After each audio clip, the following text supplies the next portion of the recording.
ஹர நம பார்வதீபதயே ஹர ஹர மகாதேவா. தென்னாடுடைய சிவனே போற்றி, எந்நாட்டவர்க்கும் இறைவா போற்றி. ஆரூர் அமர்ந்த அரசே போற்றி, சீரார் திருவையாரா போற்றி போற்றி. விண்ணாளும் தேவர்க்கும் மேலாய வேதியனை, மண்ணாளும் மன்னவர்க்கும் மாண்பாகி நின்றானை, தன்னார் தமிழளிக்கும் தன்பாண்டி நாட்டானை, பெண்ணாளும் பாகனை பேணு பெருந்துறையில், கண்ணார் கடல் காட்டி நாயேனை ஆட்கொண்ட அண்ணாமலையானை பாடுதுங்கான் அம்மானாய். சித்தம் தெளிவீர்கள் அத்தன் ஆரூரை பத்தி மலர்த்தூவ முத்தியாகுமே. ஓட்டை மாடத்தில் 9 வாசலும் காட்டில் வேவதன் முன்னம் கழலடி, நாட்டி நான்மலர் தூவி வலம் செய்யில், வாட்டம் தீர்த்திடும் வான்மியூர் ஈசனே. நீரூரும் செஞ்சடையாய் நெற்றிக்கண்ணாய், நிலாத்திங்கள் துண்டத்தாய் நின்னை தேடி, ஓரூரும் ஒழியாமே ஒற்றித்து எங்கும் உலகமெல்லாம் திரிதந்து நின்னை காண்பான். தேரூரும் நெடுவீதி பற்றி நின்று திருமாலும் நான்முகனும் தேர்ந்தும் காணாது ஆரூரா ஆரூரா என்கின்றார்கள் அமரர்கள் தம் பெருமானே ஆரூராயே. கார்புருவும் கருங்கூந்தல் செவ்வாய் வெண்ணகை பச்சை கன்னியொடும், தார்கமள் பூங்காந்தளந்தோட் குமரனொடும், மணிசிங்காதனத்து மேவி சீர்பரவுவான் புலவர் நினைந்தன யாவையும் நல்கி சிறப்பின் வைகும், வார்ப்புணல் சூழ்வயல் கமலை தேவர்கள் சிந்தாமணியை மனத்துள் வைப்பாம். அண்ணாமலையான் அடிக்கமலம் சென்றிறைஞ்சும், விண்ணோர் முடியின் மணித்தொகை வீரற்றார் போல், கண்ணார் இரவி கதிர்வந்து கார்கரப்ப, தன்னார் ஒளிமழுங்கி தாரகைகள் தாமகல, பெண்ணாகி ஆனாய் அலியாய் பிறங்கொழிசேர், விண்ணாகி மண்ணாகி இத்தனையும் வேறாகி, கண்ணார் அமுதமுமாய் நின்றான் கடல்பாடி, பெண்ணே இப்பூம்புணல் பாய்ந்து ஆடேலோர் எம்பாவாய். எல்லோருக்கும் வணக்கம். எல்லாம் வல்ல ஆரூர் அஜபா நடன கமலவசந்த தியாகராஜ பெருமான் திருவருளையும், எம்குடி ஆளும் தருமயாதீன குருமகா சன்னிதானங்கள் ஸ்ரீல ஸ்ரீ மாசிலாமணி தேசிக ஞான சம்பந்த பரமாச்சாரிய சுவாமிகளுடைய குருவருளையும் சிந்திக்கிறேன். இன்றைய தினம் மார்கழி மாதத்தின் 18வது நாள். இந்த நாளிலே தர்மமிகு சென்னையில் திரு காருண்யீஸ்வரராக எம்பெருமான் காரணீச்சரம் என்ற வீற்றிருக்கக்கூடிய இந்த திருத்தலத்திலே ஆலயத்தின் உழவார தொண்டுசீர் திருக்கூட்டத்து அடியார்களின் ஏற்பாட்டில் மார்கழி மாதம் 30 நாளும் சிவபரமான சொற்பொழிவுகள், திருமுறையினுடைய சிறப்புகள் இவைகளெல்லாம் சிந்திக்கப் பெறுகின்றன. அந்த வரிசையிலே மார்கழி மாதத்தின் 18, 19, 20ஆம் நாட்கள் 3 நாட்களும் மூவரை வென்றான் என்ற தலைப்பிலே திருவாரூர் திருத்தலத்திற்கு ஏற்பட்டிருக்கும் தேவார முதலிகளுடைய அனுபவத்தை குறித்து பேசுவதற்கு அடியேனையும் ஒரு பொருட்டாய் கொண்டு இதை செய்து தரும்படியாக நியமித்த ஆலயத்தினுடைய அரங்காவலர் குழு, அதனுடைய தலைவர் திரு மூர்த்தி செங்குந்தர் அவர்கள், அரங்காவலர் குழு உறுப்பினர்களாக இருக்கக்கூடிய திரு திருஞானம் செங்குந்தர் அவர்கள், லோகநாதன் செங்குந்தரையா அவர்கள், திரு குருநாதன் செங்குந்தரையா அவர்கள் மற்றும் திரு ரஜினிகாந்த் செங்குந்தரையா அவர்களுக்கு என்னுடைய மனமார்ந்த நன்றிகளை தெரிவித்துக் கொள்கிறேன். அதேபோலே ஆலயத்தின் நிர்வாகத்தில் பொறுப்பு வகிக்கும் இந்து சமய அறநிலையத்துறையினுடைய செயல் அலுவலர் திரு ஆர் ரமணி அவர்களுக்கும் என்னுடைய நன்றியை தெரிவித்துக் கொள்கிறேன். இந்த ஆலயம் அடியேனுக்கு சிறு வயதிலிருந்து மிகவும் பரிச்சயமான ஒரு ஆலயம். அடியேன் பிறந்து வளர்ந்ததெல்லாம் இதே சைதாப்பேட்டை நகரத்தில்தான். இதிலிருந்து ஒரு 2 தெரு தாண்டி இருக்கக்கூடிய சிவசுப்பிரமணிய சுவாமி கோயில் வீதியில்தான் பிறந்து வளர்ந்ததெல்லாம். சிறிய வயதிலே பலமுறை அடியனுடைய பாட்டனாரோடும் தாய் தந்தையரோடும் வந்து இந்த எம்பெருமானை தரிசித்த நினைவுகள் நிழலாடி கொண்டிருக்கின்றன. அந்த திருத்தலத்திலே இன்றைக்கு பேசுவதற்கு ஒரு வாய்ப்பு கிடைத்திருப்பதை அடியேனை திருத்தி பணிகொண்டருளும் தர்மயாதீன குருமகா சன்னிதானங்களுடைய பரிபூர்ணமான அருளாசியின் வடிவமாகவே பார்க்கிறேன். அதிலும் இங்கே பேசுவதற்கு 3 நாட்கள் என்று நியமித்த பிறகுதான் தலைப்பு பற்றி சிந்திக்கும் வாய்ப்பு. அடியனுடைய ஏனைய சொற்பொழிவுகளையும் கேட்டுகந்த பெருமக்கள் சிலர் எது பேசுவதாக இருந்தாலும் திருவாரூர் விஷயமாக இருக்க வேண்டும் என்று அன்பான ஒரு கட்டளையை நியமித்தார்கள். அதன்படி திருவாரூர் பெருமானுடைய சிறப்புகளை, ஆகமங்களிலே சொல்லப்பட்டிருக்கக்கூடிய வழிபாடுகள் அந்த திருத்தலத்தில் எப்படி நடைபெறுகின்றன என்றும், திருவிழாக்களை குறித்தும் ஏனைய விஷயங்களெல்லாம் பற்றி இதற்கு முன்பாகவே பல இடங்களில் சிந்தித்திருப்பதாலே திருவாரூர் பெருமானை குறித்து மூவர் முதலிகள் பாடியருளிய பதிகங்களிலிருந்து சுவையான சில பொருட்களை எடுத்து நாளொன்றிற்கு ஒருவருடைய திருமுறைகளாக கணக்கில் வைத்து 3 நாட்களும் அதை பற்றி சிந்திக்கலாம் என்று விண்ணப்பம் செய்தேன். அதையும் அவர்கள் கருணை கொண்டு ஏற்றுக்கொண்டருளியபடியே இன்று தொடங்கி 3 நாட்களும் சைவ சமயத்தின் தலைநகரமாக தலைமை பீடமாக விளங்கக்கூடிய திருவாரூர் அருள்மிகு தியாகராஜ பெருமான் விஷயமாக சிவநேய செல்வர்களாக சரியாதி தொண்டுகளிலே மார்க்கங்களிலே மூழ்கி ஞானபதம் அடைந்த சைவ சமய ஆச்சாரியர்கள் மூவர் முதலிகள் திருஞான சம்பந்த பெருமான், திருநாவுக்கரசனார், சுந்தரமூர்த்தி சுவாமிகள் ஆகிய இந்த மூவருடைய தேவார பதிகங்களினுடைய சிறப்பை திருவாரூர் தலத்திற்கென்றவர்கள் யாத்தருளிய பதிகங்களை வைத்து பார்க்கலாம். இந்த தொடருக்கு மூவரை வென்றான் என்று தலைப்பு வைப்பதற்கு காரணம், தமிழ் மன்னர்கள் மூவருள்ளும் பரம சைவ நெறியிலேயே முழுவதுமாக மூழ்கி இருந்தவர்கள் என்று சொன்னால் அது சோழர்களுக்கே ஏற்பட்டிருக்கக்கூடிய தனிச்சிறப்பு. சேக்கிழார் பெருமான் தம்முடைய பெரிய புராணத்திலே பல்வேறு பின்புலத்திலிருந்து வந்த அரசர்களையும் அவர்களெல்லாம் நாயன்மார் நிலைக்கு உயர்ந்த போது காடவர் குலத்தை குறித்தும் சேரமன்னர்கள் குலத்தை குறித்தும் பாண்டியர்களை குறித்தும் இன்னும் சிற்றரசர்களாக இருந்த சிலரெல்லாம் குறிக்கும் போது அவரவர்கள் வந்த அந்த வம்சாவளியினுடைய சிறப்பையும் பாடுவார். அப்படி பாடும்போது சோழர்களை பல திறத்தாலும் கொண்டாடுவார். சோழ நாட்டையே நாடு என்ற அளவிலேயும் அதன் கண் திருவாரூர் திருநகரத்தையே திருநகரமாக பார்த்தும் பாடியருளிய பெரிய புராணத்திலே சோழர்களுடைய சிறப்பு பறக்க பேசப்பட்டிருக்கும். அதிலே தவறாது குறிக்கப்படும் ஒரு பெரிய சிறப்பு, மற்றைய தமிழ் மன்னர்களை காட்டிலும் சோழ அரசர்களுக்கு என்று வாய்த்த ஒரு பெரிய சிறப்பு, இவர்கள் ஒருவர்தான் சங்ககாலம் தொடங்கி கடைசி சோழ மன்னனாக 13ஆம் நூற்றாண்டிலே அறியப்படும் சோழ அரசன் வரையிலும் ஒருவர் கூட தம்முடைய சமய நெறிக்கு சைவ சமயத்தை தவிர வேறு எந்த சமயத்தையும் சாரா சிறப்புடைய திருக்குலம் அது. காடவர்களாகிற பல்லவர்களுக்குள்ளே மாற்று சமயத்தை சார்ந்திருந்து அதன் பிறகு அப்பரடிகளுடைய வழிகாட்டுதலின்படி அவருடைய அருளுக்கு இலக்காகி மீண்டும் சைவநெறி சேர்ந்தார் என்று சில மன்னர்களை பற்றிய வரலாற்றையும், அதேபோலே பாண்டியர்களுக்குள்ளே வைணவ சமயத்தை சார்ந்திருந்த பாண்டிய அரசனை பற்றியும், சில காலம் சமணருடைய ஆதிக்கத்திலே சிக்கி கிடந்தவராக பாண்டிய அரசர் அதன் பிறகு ஞானசம்பந்த பெருமானுடைய திருவருள் நோக்கினாலே அவர் நின்ற சீர் நெடுமாறனானார் என்ற சிறப்பை எல்லாம் பார்க்கிறோம். அதேபோலே சேரர்களுக்குள்ளேயும் மாற்று சமயத்தை சார்ந்திருந்த அரசர்களை வரலாற்றின் வாயிலாக அறிய முடிகிறது. ஆனால் திருப்பெருகு பெருங்குலமான சோழ குலம் மட்டும்தான் முதலில் நாம் அறியக்கூடிய சோழனிலிருந்து தொடங்கி 13ஆம் நூற்றாண்டின் இறுதி காலம் வரையிலும் சோழ அரசர்களில் ஒருவர் கூட சைவ நெறியை தவிர மற்றொரு சமயத்தை சார்ந்தவர்களாக அறியப்படவில்லை வரலாற்றிலே. ஒரு பெரிய சிறப்பு அவர்களுக்கு.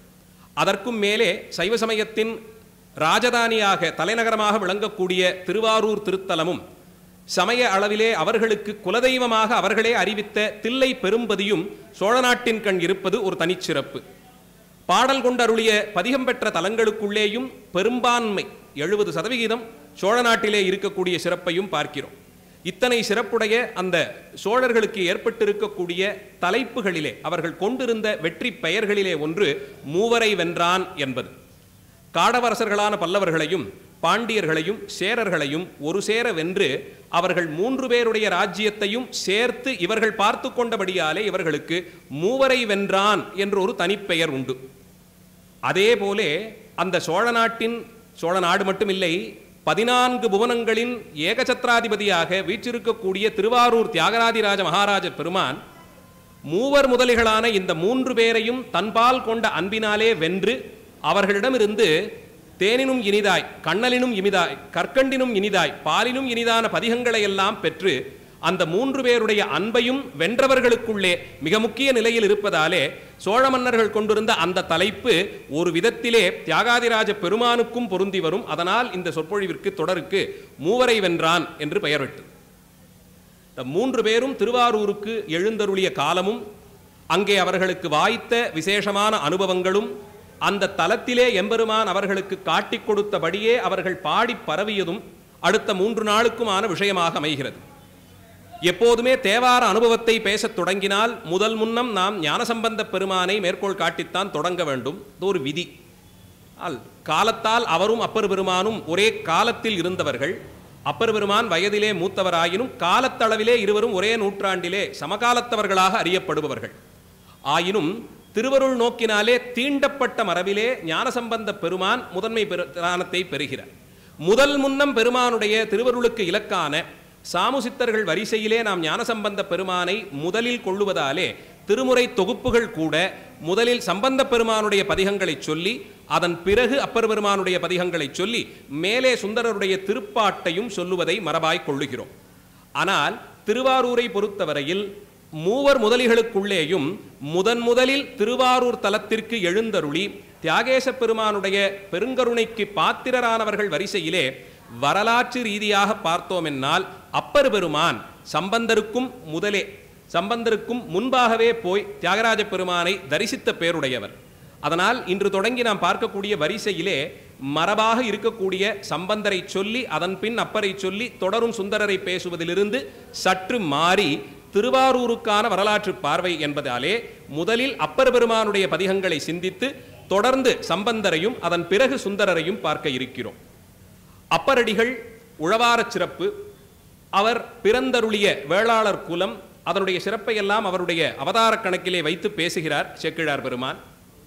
அவர் அவதாரம் செய்தபடியாலேயே அவர் பிறந்த ஊரை 2 முறை வைத்து சொல்லி திருவாமூர் என்று கொண்டாடியிருப்பார். அந்த திருத்தலத்திற்கு பெயர் திருவாமூர். அப்பரடிகளை பெற்றுக் கொடுத்ததாலே அந்த திருத்தலம் செல்வம் பெருந்தியதாக, முக்தி செல்வம் விளைந்த பதியாக இருப்பதாலே திருவாமூர் என்று மீண்டும் ஒரு முறை அதை வைத்து சொல்லி, முக்தி செல்வம் விளைந்த பதி திருவாமூர், அந்த பதிக்கு என்ன பெயர்? அதுவும் திருவாமூர். அத்தகைய உயர்ந்த பிறப்பு. அவர் பல்வேறு சமயங்களிலும் இருக்கக்கூடிய தத்துவ கருத்துக்களை எல்லாம் ஆராய்ந்து பெருமானுடைய திருவருளுக்கு இலக்காகி அந்த திருவருளின் விளைவாகவே சூலநோயும் பெற்று அதிலிருந்து மீண்டு பெருமானுடைய அருளாலே தடுத்தாட்கொள்ளப்பட்டு திலகவதியாரை முன்னிட்டு கொண்டு அதிகை கடில வீரட்டானத்து பெருமானின் அருளுக்கு இலக்காகி அங்கிருந்து தொடர்ந்து தான் பதிகப் பெருவழியிலே சம்பந்தரை போலே தாமும் பிரயாணம் செய்து பல தலங்களையும் தரிசிக்கிறார்.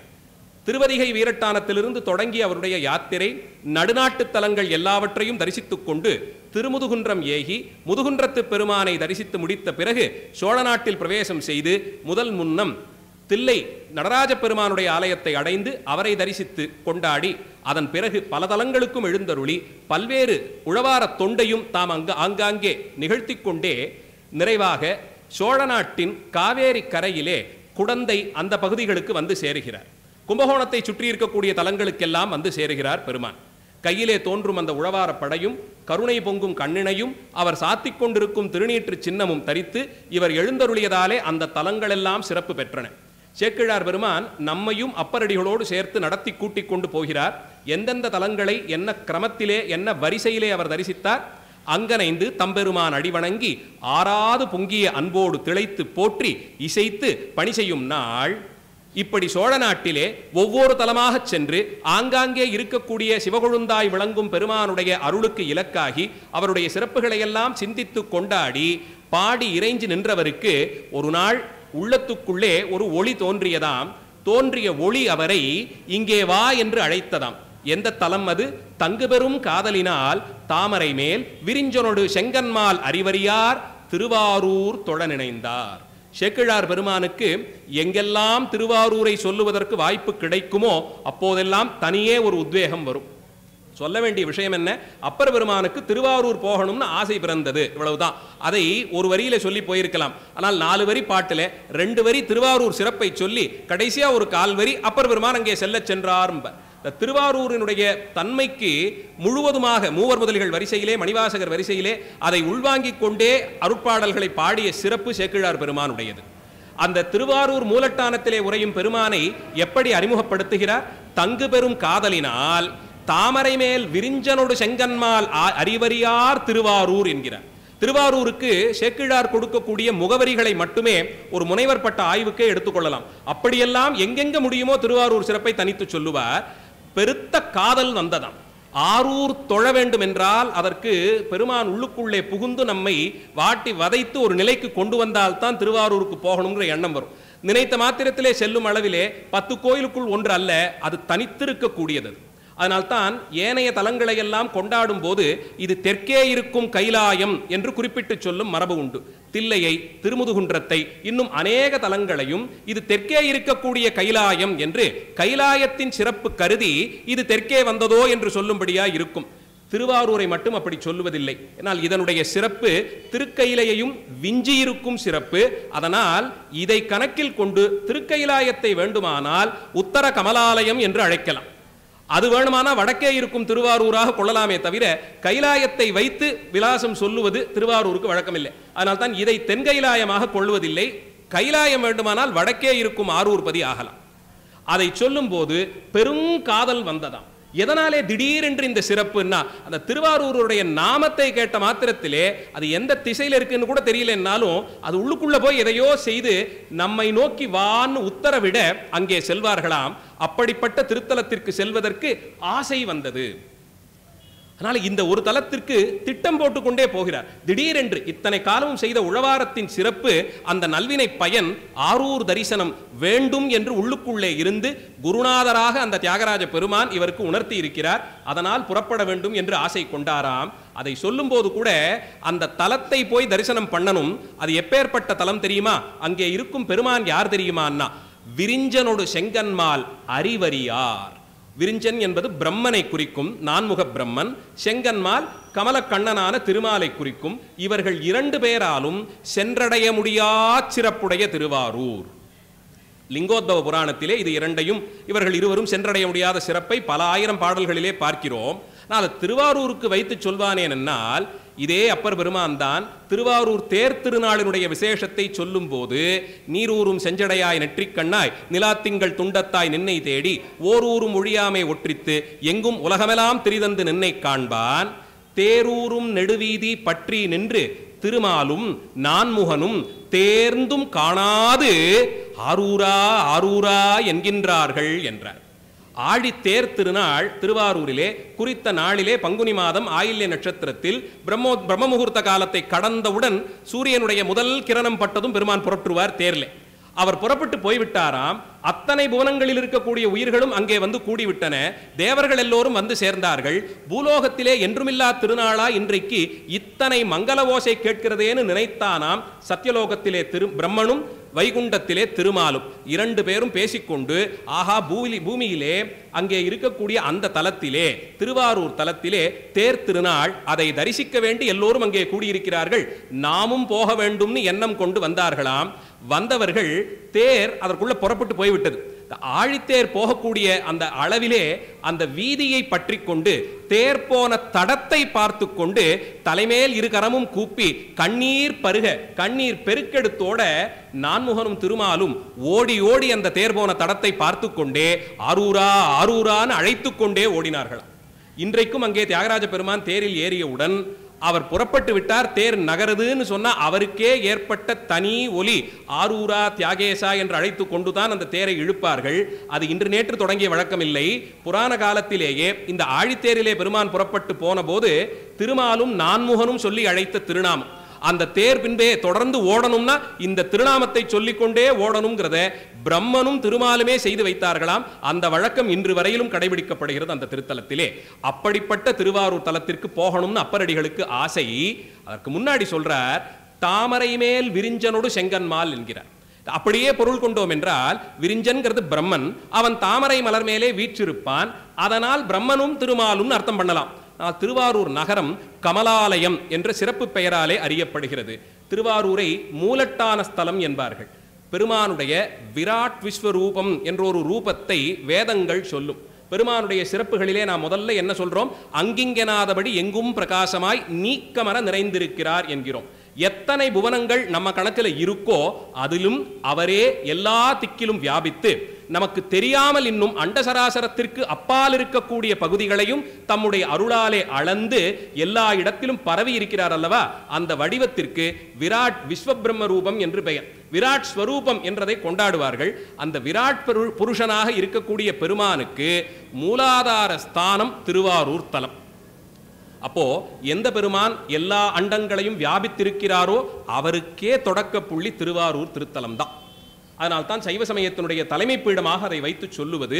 அதிகப்படியான பதிகங்கள் கொண்ட சிறப்பும் அந்த தலத்திற்குத்தான். அப்படி இருக்கக்கூடிய அந்த தலம் தாமரை பூத்தார் போலே இருக்குமாம். அதனாலே அதற்கு கமலாலயம் என்று பெயர். இங்கேயும் சொல்லும்போது என்ன சொல்றார்? காதலினால் தாமரை மேல் விரிஞ்சனோடு செங்கன்மால் என்று பிரித்தோம் என்றால் திருவாரூர் தலம் தாமரை போலே இருக்கிறது. அந்த தலத்திற்கு பிரம்மனும் திருமாலும் சென்று அடைய முடியா சிறப்புடைய தலம். அங்கே போகணும்னு அப்பரடிகளுக்கு ஆசை வந்துதான். திருமாலும் நான்முகனும் கொண்டு கூட பார்க்க முடியாத தலத்தை பார்க்கணும்னு ஆசை வருதுன்னா அதற்கு அவர்கள் கொண்டிருந்த பக்குவ நிலைதான் சிறப்பு. ஆச்சு, இப்போ திருவெம்பாவை திருநாட்கள் முடிய போகிறது. அடுத்த 10 நாட்கள் திருப்பள்ளி எழுச்சி திருநாள் ஓடும். அதில் கடைசி பாட்டில் திருப்பள்ளி எழுச்சி நிறைவு பாட்டில் பார்த்தீங்கன்னா 2 பேருடைய உரைநடை அதில் பேசப்பட்டிருக்கும். 2 பேர் பேசிக்கொள்வார்கள், ஒருத்தரோட ஒருத்தர் பேசிப்பாங்க. யார் எதுன்னு பார்த்தா ஒன்று திருமால், மற்றொன்று நான்முகன். 2 பேரும் பேசிக்கொள்ளும் போது அவமே இந்த பிறவின்னு சொல்லியிருப்பாங்க. இந்த நான்முகனாகவும் பிரம்ம பதவியும் விஷ்ணு பதவியும் அடைந்து என்னத்தை கண்டோம்? நாம ஏதோ 2 உலகம் கொடுத்துருக்காங்க, ஒரு மனைவியை கொடுத்துருக்காங்க, இவ்வளவு செல்வமும் இருக்குன்னு நினைச்சுக்கிட்டு இருக்கோம். பூலோகத்தில் இருக்கக்கூடிய அடியார்களுடைய அந்த சிறப்பிற்கு நாம் ஈடாவோமான்னு கேட்டுக்கிறாங்க. இந்த பிறவியில தடுத்து நிற்கிறோம். இதுக்கு மேல போகிறதுக்கு வாய்ப்பு இல்லை. இது சலிச்சு போச்சு. ஒன்று. 2வது, எங்கேயாவது யாராவது தவம் பண்ணினான்னா அவன் அதீதமான சக்திகளை கொண்டு நம்மையே மிரட்டுறதுக்கு ஓடி வரான். என்ன பண்றதுன்னு தெரியாம உயிரை காப்பாற்றி கொண்டு நாம ஓடிக்கொண்டிருக்கிறோம்.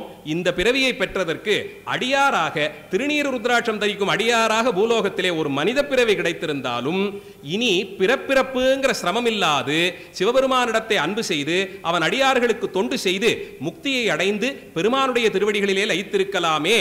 அவமே இந்த பிறவி, பொருளற்றதான பிறவி திருமாலாகவும் நான்முகனாகவும் இருப்பதுன்னு 2 பேரும் நொந்து கொண்டு பாடுவார்கள். மாணிக்கவாசக சுவாமிகள் திருப்பள்ளி எழுச்சியில் கடைசி பாட்டை இப்படித்தான் சிறப்பாக பண்ணி வச்சிருக்க. அவ்வளவு பொருள் புரிந்ததான ஒரு பாடலை அங்கே வைக்கிறார். அதனால் இவர்கள் இருவரும் அடைந்த நிலையை விடவும் அடியார்கள் நிலை உயர்ந்தது. அதனால் இவர்களாலும் சென்று சேர முடியாத தலத்தை பார்க்கணுங்கிற ஆசையிலே அப்பர் பெருமானார் புறப்பட்டார். காதலினால் புறப்பட்டாராம்.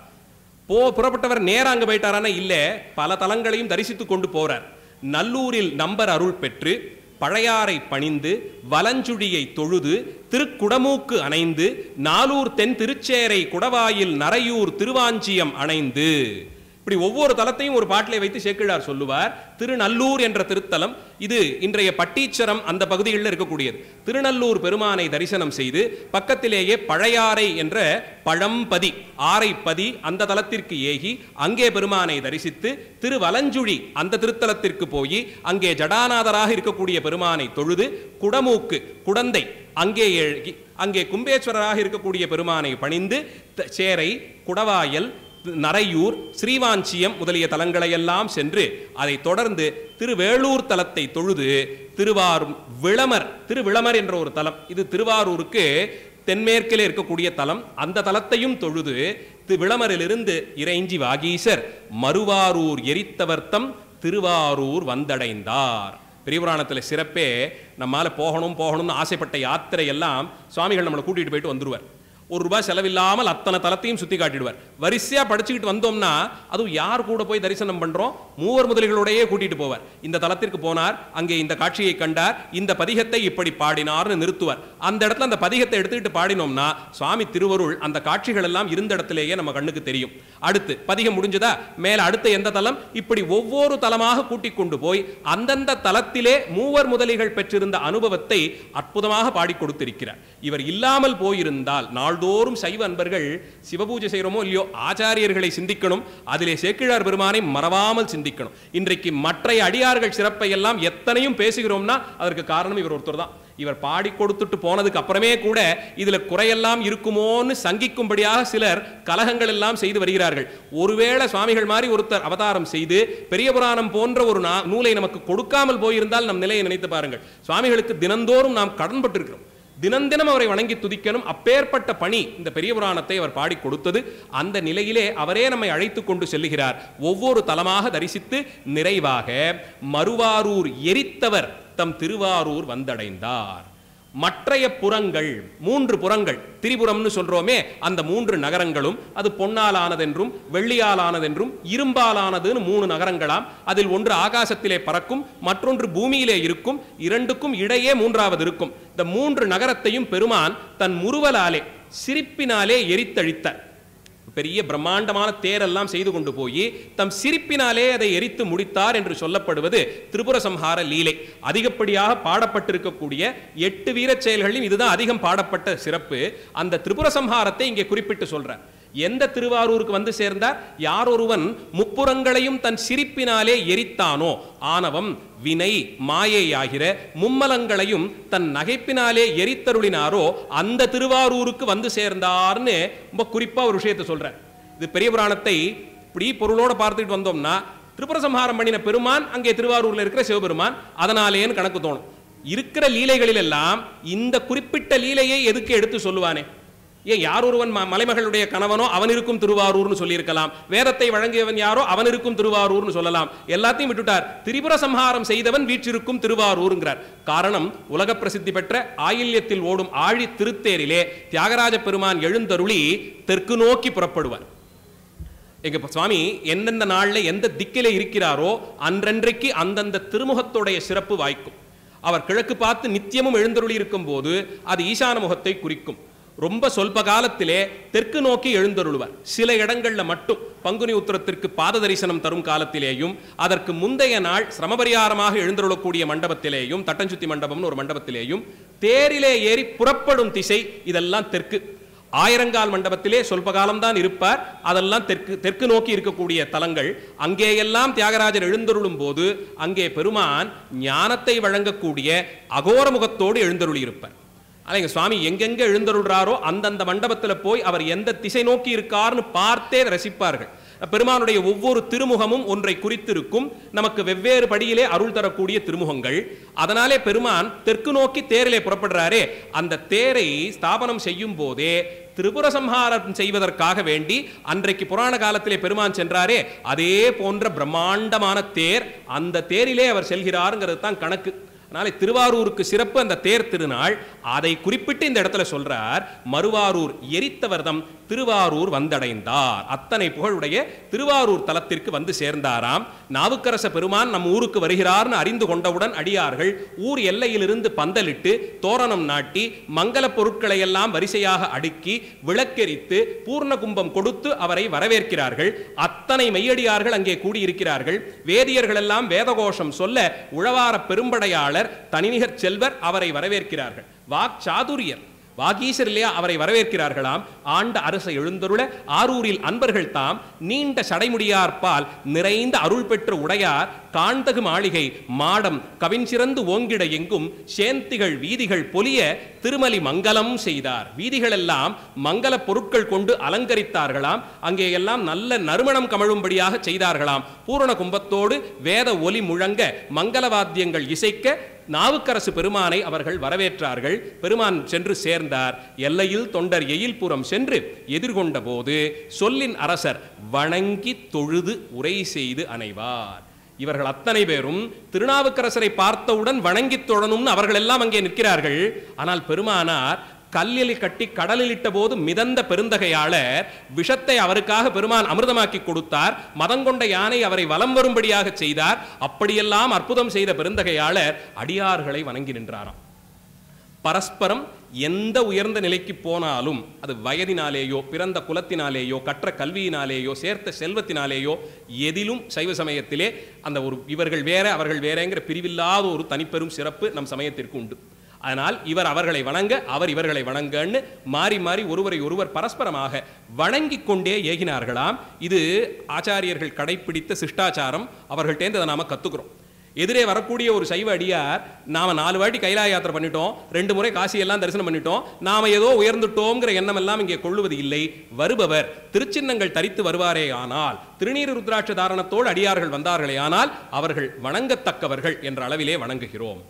பற்றொன்று இல்லா அரும் பாதகராகும் அவனர் தம்பால் உற்ற பிணி ஒழிந்து உய்ய போந்தேன் பெறலாவது ஒன்று புற்றிடம் கொண்டான் தன் தொண்டர்க்கு தொண்டராம் புண்ணியம் என்று.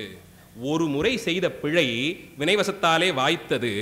அத்தனை பெரிய சைவ பாரம்பரியத்திலே பிறந்தாலும் ஏதோ காரணத்தாலே விதிவசத்தாலே பெருமானுடைய திருவருள் கருணையினாலே சில காலம் அமன் சமயம் சார்ந்திருந்தார், சமண சமயத்தை சார்ந்திருந்தார். அது சுவாமிகளுடைய மனசை எத்தனை தூரத்திற்கு அந்த உள்ள போய் அவரை படுத்தியிருக்குன்னா, முதல்ல பெண்ணாகடம் தலத்திற்கு சென்றபோது உன் அருளுக்கு இலக்காவதற்கு முன்பாக சமணர்கள் கொடுத்த அந்த சாதத்தையும் தண்ணீரையும் உண்டும் பருகியும் வளர்த்த உடம்பு இது உற்ற வினை தீர உன்னுடைய பொறியை என் திருமேனியிலே படும்படியாக என் உடம்பிலே அதை பொறித்து வை, உன் சின்னங்களை பொறித்து வை, அது எனக்கு காப்பாக இருக்கட்டும்னு பொன்னார் திருவடிக்கு ஒரு விண்ணப்பத்தை வைத்து சிவபெருமானுடைய திரிசூல பொறியும் நந்தி பொறியையும் இடபக்குறியையும் தம் திருமேனியிலே பதியும்படியா செஞ்சுட்டார். நாம இருந்தா செய்த குற்றத்திற்கே வருந்துவதில்லை. சுவாமிகள் ஏதோ காலத்திலே செய்தது அது எத்தனை தூரத்திற்கு அவரை வணங்கிக் கொண்டே வந்தால் மீண்டும் ஒரு முறை திருவாரூருக்கு வந்தவர் அதற்கு பிராயச்சித்தமாக ஒரு செயலை செய்கிறார். நமக்கு இதெல்லாம் பாடம். செய்த வினை மனசை போட்டு வருத்திக்கிட்டே இருந்தா இந்த வருத்தத்திலேருந்து எப்படி தீர்றது? இங்கே போங்க, இந்த பரிகாரம் பண்ணுங்க, இதெல்லாம் சொல்லிடுவான். வாஸ்தவத்திலே பரிகாரமோ பிராயச்சித்தமோ மனசளவிலே அதற்காக நாம் வருந்தாத வரையில் அது கணக்கிலே கொள்ளப்படாது. செய்வதையெல்லாம் செஞ்சுட்டு காசும் பணமும் இருக்குன்னு போய் பிராயச்சித்தம் செய்துட்டால் முடிஞ்சுடுமான்னா ஒரு காலத்திலும் அப்படி எல்லாம் இல்லை. இப்ப பணம் இருப்பவர்கள் பாவம் செய்யலாம்னு ஒரு அருகதை கொடுத்தார் போல ஆகிவிடும். அப்படி கொள்வது இல்லை. அந்த காலத்திலே இதற்கு பிராயச்சித்தமாக கங்கை வரையிலும் போய் கங்கையிலே நீராடி அங்கே சுவாமியை தரிசனம் பண்ணிட்டு வாங்கம்பாங்க. பெரிய பெரிய பாதகத்திற்கெல்லாம் இது பிராயச்சித்தமாக சொல்லப்படும். அந்த காலத்திலே கங்கைக்கு இங்கே இருந்து காசிக்கு போறதே அவ்வளவு சிரமம். போற வழியெல்லாம் உடம்பு நோவெடுக்குமாம், காலெல்லாம் வலிமை இழந்து துடிக்குமாம். அப்போ ஐயோ அன்னைக்கு அந்த பாவத்தை செய்தோமேன்னு மனசு குத்தி காட்ட வருந்தி வருந்தி வருந்தி மனசும் உடம்பும் வருத்தப்பட்டு அந்த நிலையிலே வினை கழியும். இன்னைக்கு சொல்றாப்புல செய்த பாவம் எல்லாம் தீர்றதுக்கு காசி யாத்திரைன்னா காலையில இங்கே இருந்து விமானத்துல புறப்பட்டோம்னா மதியத்துக்குள்ள போயிடலாம். உடனே போனோம்னா அங்க ஆள் சொல்லி வச்சிருக்கேன், உள்ள நேரா கூட்டிட்டு போயிடுவாங்க. கங்கையில போய் ஸ்நானம் பண்ணோமா, ஆரத்திய தரிசனம் பண்ணோமா, சுவாமி தரிசனம் பண்ணோமா, ராத்திரியே அடுத்த விமானத்தை பிடிச்சி மறுநாள் காலையில ஆபீஸ்க்கே போயிடலாம். இது இல்லை. இதெல்லாம் பிராயச்சித்தத்தில் கணக்கில்ல. செய்த பாவத்திற்கு அங்கே எதிர்த்தட்டிலே நின்றவர்கள் என்ன சிரமத்தை அடைந்தார்களோ, அவர் மனம் என்ன குன்றியதோ, அவர் என்ன வருத்தப்பட்டாரோ அந்த வருத்தத்தின் தாக்கம் கொஞ்சமேனும் நாமும் பட்டால்தான் அது பிராயச்சித்தத்திலே சேரும். அந்தபடிக்கு அப்பர் பெருமானார் அமன் பாழியிலே சமணர்களிட்ட உணவை உண்டு வாழ்ந்த அந்த காலத்தை மீண்டும் நினைவில் நிறுத்தி அதையெல்லாம் செய்தவன் நான் இங்கே வந்து நிற்கிறேன். ஆரூர் பெருமானிடம் அவன் தொண்டர்க்கு நான் தொண்டு செய்ய விழைகிறேன், அதனால் என்னை ஏற்றுக்கொள்வானோ என்று கேளுங்கள் என்றார். 3 பேரும் ஒரே பொருளை பாட வந்தவர்கள் தான். சுவாமிகளாகட்டும், இல்லை ஞானசம்பந்தராகட்டும், அவர் பின் வந்த சுந்தரராகட்டும், 3 பேரும் ஒரே குரலிலே ஒரே பொருளைத்தான் பாட வந்தார்கள். ஆனால் வெவ்வேறு அனுபவங்கள் அந்த அளவிலே வெவ்வேறு விதமாக மாறுபடலாம். ஒரே ஒரு இடத்தில் மட்டும் 3 பேரும் ஒரே பொருள்பட பதிகம் பாடியிருக்கிறார்கள். ஒரே பொருள்படனா அதே அமைப்பிலே வைத்து பாடியிருக்கிறார்கள். இப்போ தூது விடுறா மாதிரி பதிகம் பாடுவாங்க, பிக்ஷாடன மூர்த்தியை பாடுவது போலே பாடுவார்கள். இதெல்லாம் பொதுவாக வரக்கூடிய தலைப்பு. ஆனால் ஒரே திருத்தலத்தில் 3 பேருக்கும் ஒரே தருணத்தில் ஒரே எண்ணம் பிறந்தது திருவாரூர் தலத்தில் தான். திருவாரூர் எல்லையை அடைந்த போதுதான் 3 பேருமே தியாகராஜ பெருமானுடைய அடியார்கள் இவர்களை முன்னிட்டு கொண்டு நான் தியாகராஜ பெருமானை வணங்க செல்கிறேன் என்று ஒரு கருத்தை முன்மொழிகிறார்கள். மறுபடியும் இவ்வளவு தூரத்திற்கு சொல்லுவதற்கு காரணம் 276 தலங்கள்ல 275 தலங்கள் சிவபெருமானுடைய சிறப்பை சொல்லிவிடலாம். திருவாரூர் திருத்தலம் அவனினும் மேம்பட்டவர்களாக அறியப்படும், அவனையே உள்வாங்கிக் கொண்டு அவனை உள்ளே சுமந்திருப்பவர்களான அடியார்கள் பெருமை பேச வந்த தலம். அடியார் சிறப்பிற்கு என்றுமே ஒருபடி கூடத்தான் சொல்லப்பட்டிருக்கு. அந்த தலம் திருவாரூர் தலத்திற்கு மட்டும்தான் அந்த சிறப்பு. அதனால் தான் சுந்தரமூர்த்தி சுவாமிகளை அவதாரம் செய்யும் போது அவருக்கு 3 கட்டளைகள் கொடுத்தார். அதிலே ஒன்று அடியார் பெருமையை பாடி கொடுப்பது. அதற்கு தேர்ந்தெடுத்த இடம் திருவாரூர் திருநகரம். அதனால தான் அப்பர் பெருமான் இங்க என்ன சொல்றார், நான் அமனர் தம்பால் உற்ற பிணி ஒழிந்து உய்ய போந்தேன். சமணர்களுடைய சம்பந்தத்தாலே அடைந்த அந்த நோய் தீர்ந்து நான் உய்ய வேண்டும். அதற்காக இங்கே பெறலாவது ஒன்றே, அது தீரணும்னா, ஜைனர்களோடு கலந்திருந்து அவர்கள் கொடுத்த உணவை உண்ட பாகம் தீரணும்னா, அந்த குறை தீரணும்னா ஒரே வழிதான் இருக்கு. புற்றிடம் கொண்டான் தன் தொண்டர்க்கு தொண்டராம் புண்ணியம் என்று. திருவாரூர் பெருமானுக்கு தொண்டு செய்யக்கூடிய அடியார்களுக்கு தொண்டு செய்வதே பெரும் புண்ணியம். அது அடியேனுக்கு வாய்க்க பெறணும். அதனால் நீங்கள் எல்லோரும் ஆரூர் பெருமானுக்கு அடியார்கள், உங்களுக்கு நான் தொண்டு செய்திருக்கிறேன் என்றபடி. அது என்ன ஆரூர் பெருமானுக்கு என்ன தனியா அடியார்கள்? சிவனடியார்கள்னா அத்தனை பேரும் சிவனடியார்கள் தானே. இவருக்கு என்ன அந்த தனி சிறப்புன்னா, வாஸ்தவத்தில் சிறப்பு இருப்பதால் தான் ஒருத்தர் இல்ல 2 பேர் இல்ல 3 பேரும் இதே போலே புற்றிடம் கொண்டார்த்தம் தொண்டர்க்கு தொண்டராம் புண்ணியம் என்பதை அழுத்தி அழுத்தி சொல்லி திருவாரூர் எல்லையிலேயே நின்று இதை ஆவணப்படுத்தி கொடுத்திருக்கிறார்கள். அப்படி சொல்லி அற்ற உணவோடும் ஆரூர் திருவீதி உள்ளணைந்தார். இந்த எண்ணத்தோடு உள்ளே சென்று ஆரூர் வீதிகளை வலமாக வந்தாராம். அப்போதுதான் ஆரூரினுடைய முதல் பதிகத்தை பாடி துதிக்கிறார். குலம்பலம்பா வரும் குண்டர் முன் என்று தொடங்கும் பதிகம். இதுதான் சுவாமிகள் ஆரூரிலே முதல்ல பாடியது. இந்த திருத்தலத்திற்குத்தான் ஊர் எல்லையிலேயே பாடத் தொடங்கி விடுவார்கள். வீதிகளை வலம் வரும்போது பாடுவார்கள். இன்னும் சம்பந்த சுவாமிகள் இருக்காரே, வெளியில பாடினார், நெருங்கி வந்து பழனப்பதியிலே பாடினார், மதில் சுவரை கடந்த உடனே பாடினார், ஆலயத்தை வலமாக வரும்போது பாடினார், உள்ளே போய் சுவாமியை பார்க்கும்போது பாடுறார். இப்படி படிப்படியா ஒவ்வொருத்தரும் பாடிய சிறப்பு இந்த ஒரு திருத்தலத்திற்கு மட்டும்தான் உண்டு. அத்தனை தூரத்திற்கு அடியார்கள் மண்டி கிடந்த திருத்தலம் திருவாரூர் தலம். குலம்பலம்பாவர் குண்டர் முன்னே நமக்குண்டுகொலோ, அலம்பலம்பாவர் தன்புனல் ஆரூர் அவிர்சடையன், சிலம்புலம்பாவர் சேவடியான் திருமூலட்டானம், புலம்பலம்பாவரும் தொண்டர்க்கு தொண்டராம் புண்ணியமே. திருமூலட்டானத்து பெருமானுடைய அடியார் அவர்களுக்கு தொண்டு செய்வதுன்னு குறிப்பிட்டு சொல்லுகிறார். தில்லை திருத்தலத்தை கோயில் என்ற சொல்லாலே அழைக்கலாம். கோயிலை விட நமக்கு முக்கியம் எது? உள்ள இருக்கக்கூடிய மூலஸ்தானம் தான். திருவாரூர் திருத்தலம் மூலட்டானம். தில்லை கோயிலாக இருக்கலாம், திருமூலட்டானம் திருவாரூர் திருத்தலம் தான். அந்த திருமூலட்டானத்து பெருமானுடைய அடியார்க்கு தொண்டராயிருப்பதே சிறப்பு. அலம்பலம்பா ஒரு தன்புனல் ஆரூர் அவிர்சடையான்கிற இந்த எம்பெருமான் எல்லா ஊர்லேயும் பெருமான் தலையிலே கங்கையை தவன் சுமந்திருப்பார், ஒன்றும் மாற்று கருத்து இல்லை. அதிலே விளங்குகின்ற அந்த சிலம்பூலி, அதில் இருக்கக்கூடிய அந்த கங்கை அது ஒலிக்கும்படியாக புறப்பட்டு வரக்கூடிய அந்த ஜடாமுடியை வைத்திருப்பார். அலம்பலம்பாவர் தன்புனல் என்று அந்த புனல் உடைய சத்தத்தை கூட கொண்டாடுகிறார். சிலம்பணிந்த எம்பெருமான் அவர் ஒலி எழுப்பி நடப்பார். அதை குறிப்பிட்டு சொல்றார். திருவாரூர் திருத்தலத்தில் மட்டும்தான் தெற்கே சிவபெருமான் வீதியிலே திருவடி பதிய நடந்த திருத்தலம்.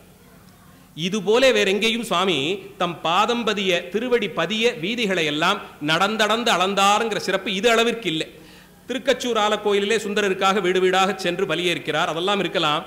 ஆனால் நடந்து நடந்து முன்னே போய் பின்னே வந்து மறுபடியும் போய் உள்ளே போய் வெளி இத்தனை தூரத்திற்கு பெருமானுடைய திருவடி பதிய நடந்த சிறப்பு திருவாரூர் தலத்திற்கு மட்டுமே வாய்த்தது.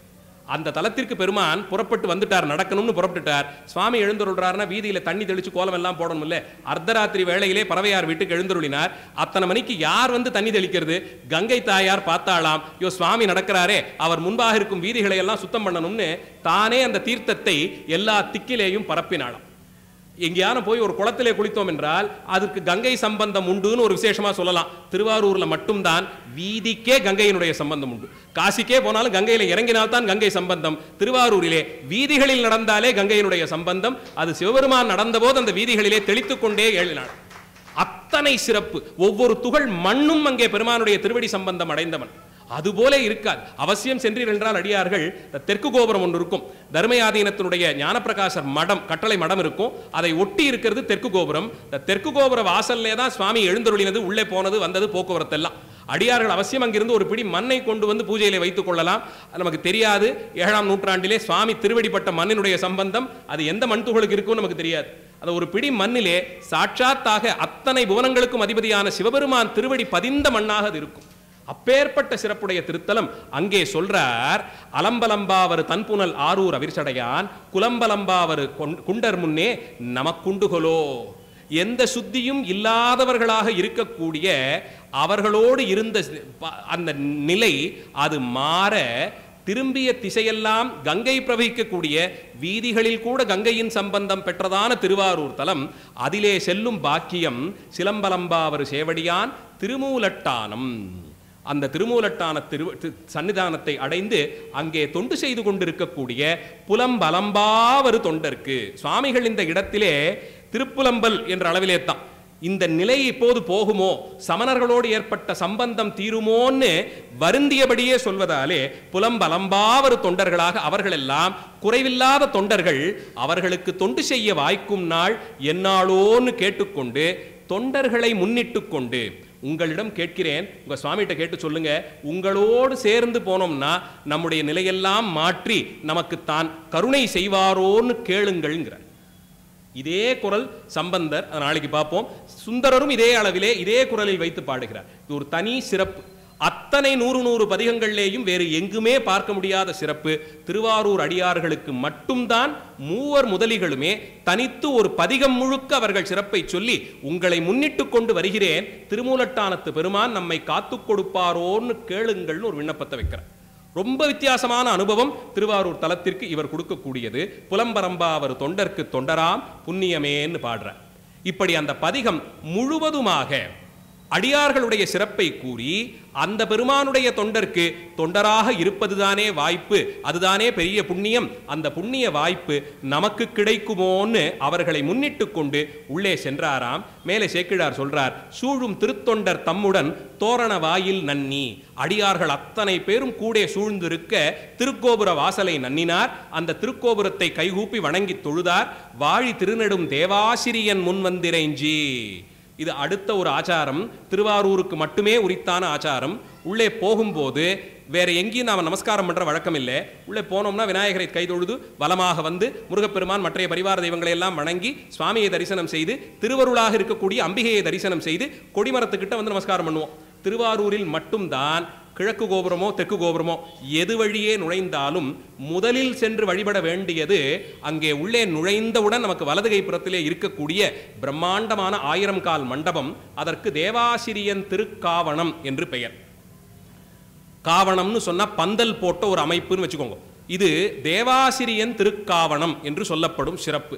அது பெரிய மண்டபம், விசாலமான மண்டபம். அவ்வளவு பெரிய மண்டபம் அங்கே எதற்குன்னா 2 காரணங்களை புராணம் சொல்லுது. ஒன்று, எப்போதும் சிவனடியார்கள் நிரம்பி வழிவார்களாம் அந்த மண்டபத்திலே. ஆரூர் தலத்திற்கு பலதரப்பட்ட அடியார்களும் வருவதாலே அத்தனை பேரும் ஒன்று கூடுவதற்கு பெரிய மண்டபமாக நிர்மாணம் செய்து அங்கே இருப்பார்களாம். அவர்கள் பரஸ்பரம் சிவபெருமையை பேசிக்கொண்டு சிவபெருமானுடைய சிறப்புகளை ஒருவரோடு ஒருவர் பரிமாறிக்கொண்டு எப்போதும் சிவசிந்தனையிலே இருப்பார்களாம். மற்றொரு காரணம், அத்தனை தேவர்களும் இந்திரனுடைய தலைமையிலே அந்த கோபுரத்தில் வந்து தான் காத்துக்கிட்டு இருப்பாங்க. சாயங்காலம் சரியா 6 மணிக்கு சுவாமியினுடைய சாயரட்சை பூஜை தொடங்கும். 6 மணிக்கு சரியா தொடங்கும். அங்கே அந்த சாயரட்சை தொடங்குற நேரத்தை பார்த்து நம்ம கடிகாரத்தை சரி பண்ணிக்கலாம். அவ்வளவு துல்லியமா 6 மணிக்கு அங்கே சாயரட்சை தொடங்கும். அந்த மணி சத்தம் கேட்ட உடனே அதுவரையில் காத்திருந்த இந்திராதி தேவர்களும் முண்டி அடித்து கொண்டு போய் தியாகராஜ பெருமானுடைய அந்த சாயரட்சை தரிசனம் கிடைக்குமோன்னு கூடியிருப்பார்களாம். கண் பெற்ற பயனாக அது துல்லியமா தெரிகிற காலத்திலேயே தவறாமல் செய்ய வேண்டியதுன்னு ஒரு 10 விஷயத்தை போட்டா அதிலே மறக்காமல் இருக்க வேண்டியது தியாகராஜ பெருமானுடைய சாயரட்சை பூஜை தரிசனம். பெற்ற பிறவி பரிபூர்ணமாகும் அன்றைய தினம் போனீங்கன்னா. அப்பே அது ஒரு ராஜாங்கத்திற்கு அளவில்லாதபடிக்கு அப்படி பார்த்து பார்த்து அந்த பூஜை முறைகளை ஏற்படுத்தி வைத்திருக்கிறார்கள். அவருக்கென்று வாய்த்த தனித்துவமான உபச்சாரங்களோடு சேர்த்து செய்து நிறைவாக மற்றைய கோயில்கள் எல்லாம் திருமுறை விண்ணப்பம்னு வந்தா பஞ்சபுராணம்னு தான் சொல்லுவோம். 5 பாடல்கள், தேவாரத்திலேருந்து 1, திருவாசகத்திலேருந்து 1, திருப்பல்லாண்டு, திருவிசைப்பா, கடைசியா பெரிய புராணம். இதுதான் இப்படித்தான் பாடுவது. அங்கே மட்டும்தான் 12 திருமுறைகளும் விண்ணப்பம் பண்ணப்படும். ஒவ்வொரு நாளும் பூஜையிலே 12 திருமுறைகளும் விண்ணப்பம் பண்ணப்படும். சிறப்பு என்னன்னா, இந்த ஒரு திருத்தலம் தான் 12 திருமுறைகளிலும் இடம்பெற்ற ஒரே திருத்தலம். இந்த சிறப்பு வேற எந்த தலத்திற்கும் கிடையாது. 12 திருமுறைகளிலும் திருமந்திரம் உட்பட பாடப்பட்ட சிறப்புடைய ஒரே திருத்தலம் திருவாரூர் தலம் மட்டும்தான். அதனால் அவரிடத்தே 12 திருமுறைகளையும் விண்ணப்பம் பண்ணும் வழக்கம் உண்டு. இப்படி எதை எடுத்துக்கொண்டு பார்த்தாலும் ரொம்ப வித்தியாசப்பட்டு சிறப்புகளோடு கூடியதாக இருக்கும். அந்த தலத்திலே உள்ளே நுழைந்தவுடன் அடியார்கள் எல்லாம் கூடியிருக்கக்கூடிய 1000 கால் மண்டபத்தை நெடுஞ்சான்கடையாக விழுந்து வணங்கணும். எத்தனை கோடி கோடி அடியார்கள் எத்தனை ஆயிரம் ஆண்டுகளாக அங்கே கூடி இருந்தார்களோ, யாருடைய சம்பந்தமெல்லாம் அந்த இடத்திற்கு பட்டதோ தெரியாது. அந்த 1000 கால் மண்டபத்தை வணங்கணும். நாம கொண்ட வழக்கம் இல்லை. சம்பந்த பெருமான் பண்ணியிருக்கார், அப்பர் சுவாமிகள் பண்ணியிருக்கார், சுந்தரர் அங்கிருந்து தான் திருத்தொண்டர் தொகை பாடுறார். அப்பேற்பட்ட புண்ணிய தலம் அந்த 1000 கால் மண்டபம். அதை தொழுதாராம். வாழி திருநெடும் தேவாசிரியன் முன்வந்து இறைஞ்சி. பெருமை நிறைந்தது என்றும் இருக்கக்கூடியதான சிறப்புடைய தேவாசிரியன் திருக்காவனத்தை அடைந்து அதையும் தொழுது ஆழிவரை திருமாளிகை வாயில் அவை புகுந்து நீச்சுடர் மாமணி புற்றுகந்தாரை நேர்கண்டு கொண்டார். எந்த பெருமானை பார்க்கணும்னு ஆசையினால் காதலினால் புறப்பட்டாரோ அவரை தரிசனம் பண்றார். உள்ளே போய் திருமூலட்டானத்திலே நின்று நீழ்சுடர் மாமணி புற்றுகந்தாரை, அந்த பெருமானை புற்றுகந்தார் அவருக்கு வடமொழியிலே வான்மீகர் என்று பெயர். வான்மீகநாத சுவாமி என்று அவருக்கு பெயர். வான்மீகம்னா புற்று. அந்த எம்பெருமான் புற்றிலிருந்து புறப்பட்டு வந்தவராம். இல்லை, தானே புற்றாகவே ஆனவர் என்று சொல்லலாம்படியான தொன்மை சிறப்பு. அது திருமாலுக்கு அருள் செய்ய வேண்டி அந்த புற்றிலே குடிகொண்டு காட்சி கொடுத்தார். காலவரையறைக்கு உட்படுத்த முடியாத திருமேனி அவர். அதுவுமே அப்பர் பெருமானுடைய அனுபவம் ஒன்று தனியாக உண்டு, அதை அப்புறம் பார்ப்போம். அப்படி காலவரையறைக்கு அப்பாற்பட்டதாய் விளங்கும் அந்த புற்றிடம் கொண்ட பெருமானை பார்த்து துதித்தார். கண்டு தொழுது கரசரன் ஆதி அங்கம் எல்லாம் கொண்ட புலகங்களாக எழுந்து அன்பு கூற கண்கள் தன்துளி மாறி பொழிய திருமூலட்டானர் தம்மை புண்டரீக கழல் போற்றி திருத்தாண்டகம் புனைந்து. போற்றி போற்றி போற்றின்னு துடிக்க துடிக்க போற்றி தாண்டகத்தை அங்கே வைத்து பாடுகிறார். அதற்கு முன்பாக அவர் அடைந்த அனுபவம் என்ன? பார்த்த மாத்திரத்திலே யாரும் சொல்லித்தர வேண்டியதில்லை. கைகள் சிரம் குவித்ததாம். எதை குவித்தது? கரம் சிரத்தை காண்டி போய் குவித்ததாம். தலைக்கு மேலே கையை ஓங்கி வைத்துக் கொண்டு துதித்த. கர்ப்பகிரகத்திலே அடியார்கள் தொழ வேண்டிய முறை இதுதான். தலைக்கு மேலே வைத்து வணங்கக்கூடிய ஒரு மரபு, நெத்திக்கு நடுவே வைத்து வணங்கி மார்புக்கு குறுக்கே வைத்து இப்படி 3 நிலைகளிலேயும் வணக்கம் தெரிவிப்பது நம்முடைய மரபு, சைவ மரபு. தலைக்கு மேலே வைக்கப்படுவது சிரசுக்கு மேலே சரியா கை எவ்வளவு தூரத்திற்கு போகுமோ அந்த உயரத்திலே துவாதசாந்தம் என்று சொல்லப்படும் ஒரு சக்கரம், அது கண்ணுக்கு தெரியாததாக இருக்கும். அங்கேதான் மூலஸ்தான பெருமான் வீற்றிருக்கிறார். அவரை சென்று உயிர் அடையணும். அதுதான் நாம கொண்டிருக்கக்கூடிய யோக நெறி. அவருக்கு முதல் வணக்கம். புருவ மத்தியிலே இருக்கக்கூடிய கண்ணுக்கு நேரே எதிரே இருக்கிறானே அந்த எம்பெருமானுக்கு இரண்டாவதாகவும், உயிருக்குள்ளே ஆதார பொருளாக இதயத்தாமரையிலே வீற்றிருக்கும் பெருமான் தான் அவர் என்று பொருள்பட மூன்றாவதுன்னு இப்படி 3 பேருக்கும் வணக்கம் வைக்கணும். ஒவ்வொரு ஆலயத்திலேயும் சுவாமி தரிசனம் பண்ணும்போது சுவாமிகளும் அதை செய்கிறார். கண்டு தொழுது கரசரன் ஆதி அங்கமெல்லாம் கொண்ட புலகங்களாக அப்படியே மயிர்கூச்செறிந்தலாம். நமக்கு ஏதோ கையில் ஆகும். அவருக்கு திருமேனி எல்லாம் பூச்சல் அறிந்து புலகாங்கிதம் அடைந்து அன்பு கூற கண்கள் தந்துளி மாறி பொழிய மழை போலே கண்ணிலிருந்து தண்ணீர் புறப்பட்டு வந்ததாம். கைகளாரே அதை எடுத்தெடுத்து வாரி இறைத்து கொண்டே திருமூலட்டானர் தம்மை புண்டரீக கடல் போற்றி. தாமரையிலிருந்து வந்த பெருமான், தாமரை ஆசனத்தின் மேலே தானே வீச்சிருக்கும் பெருமான். அதனால் அந்த தாமரை திருவடிகளை போற்றி போற்றி சயசய போற்றின்னு தொடங்கி கற்றவர்கள் உண்ணும் கனியே போற்றி கடலடைந்தார் செல்லும் கதியே போற்றின்னு ஆரம்பித்து போற்றி திருத்தாண்டகம் சுவாமிகள் பாடிய 5 பிரபலமான போற்றி திருத்தாண்டகத்திலே திருமூலட்டானத்திற்கு ஒன்று பாடியிருக்கிறார். அதுதான் இந்த கற்றவர்கள் உண்ணும் கனியே என்று தொடங்கக்கூடிய போற்றி திருத்தாண்டகம். அதை அந்த இடத்துல தான் வைத்து பாடுற. சைவ சித்தாந்த மரபின்படி, நம்முடைய தத்துவங்களின்படி சிவபெருமானுக்கு என்ன இலக்கணம்ங்கிறத சுலபமா புரிந்து கொள்ள வேண்டும் என்னால் இந்த பதிகத்தை பாராயணம் பண்ணலாம். ரொம்ப எளிமையா சொல்லியிருப்பார். சுவாமியை வேதங்கள் தொடங்கி வணங்கி வழிபட்டு துதித்து வந்திருக்கின்றன. ஆகமங்கள் பெருமானுடைய பெருமைகளை எல்லாம் பேசியிருக்கின்றன.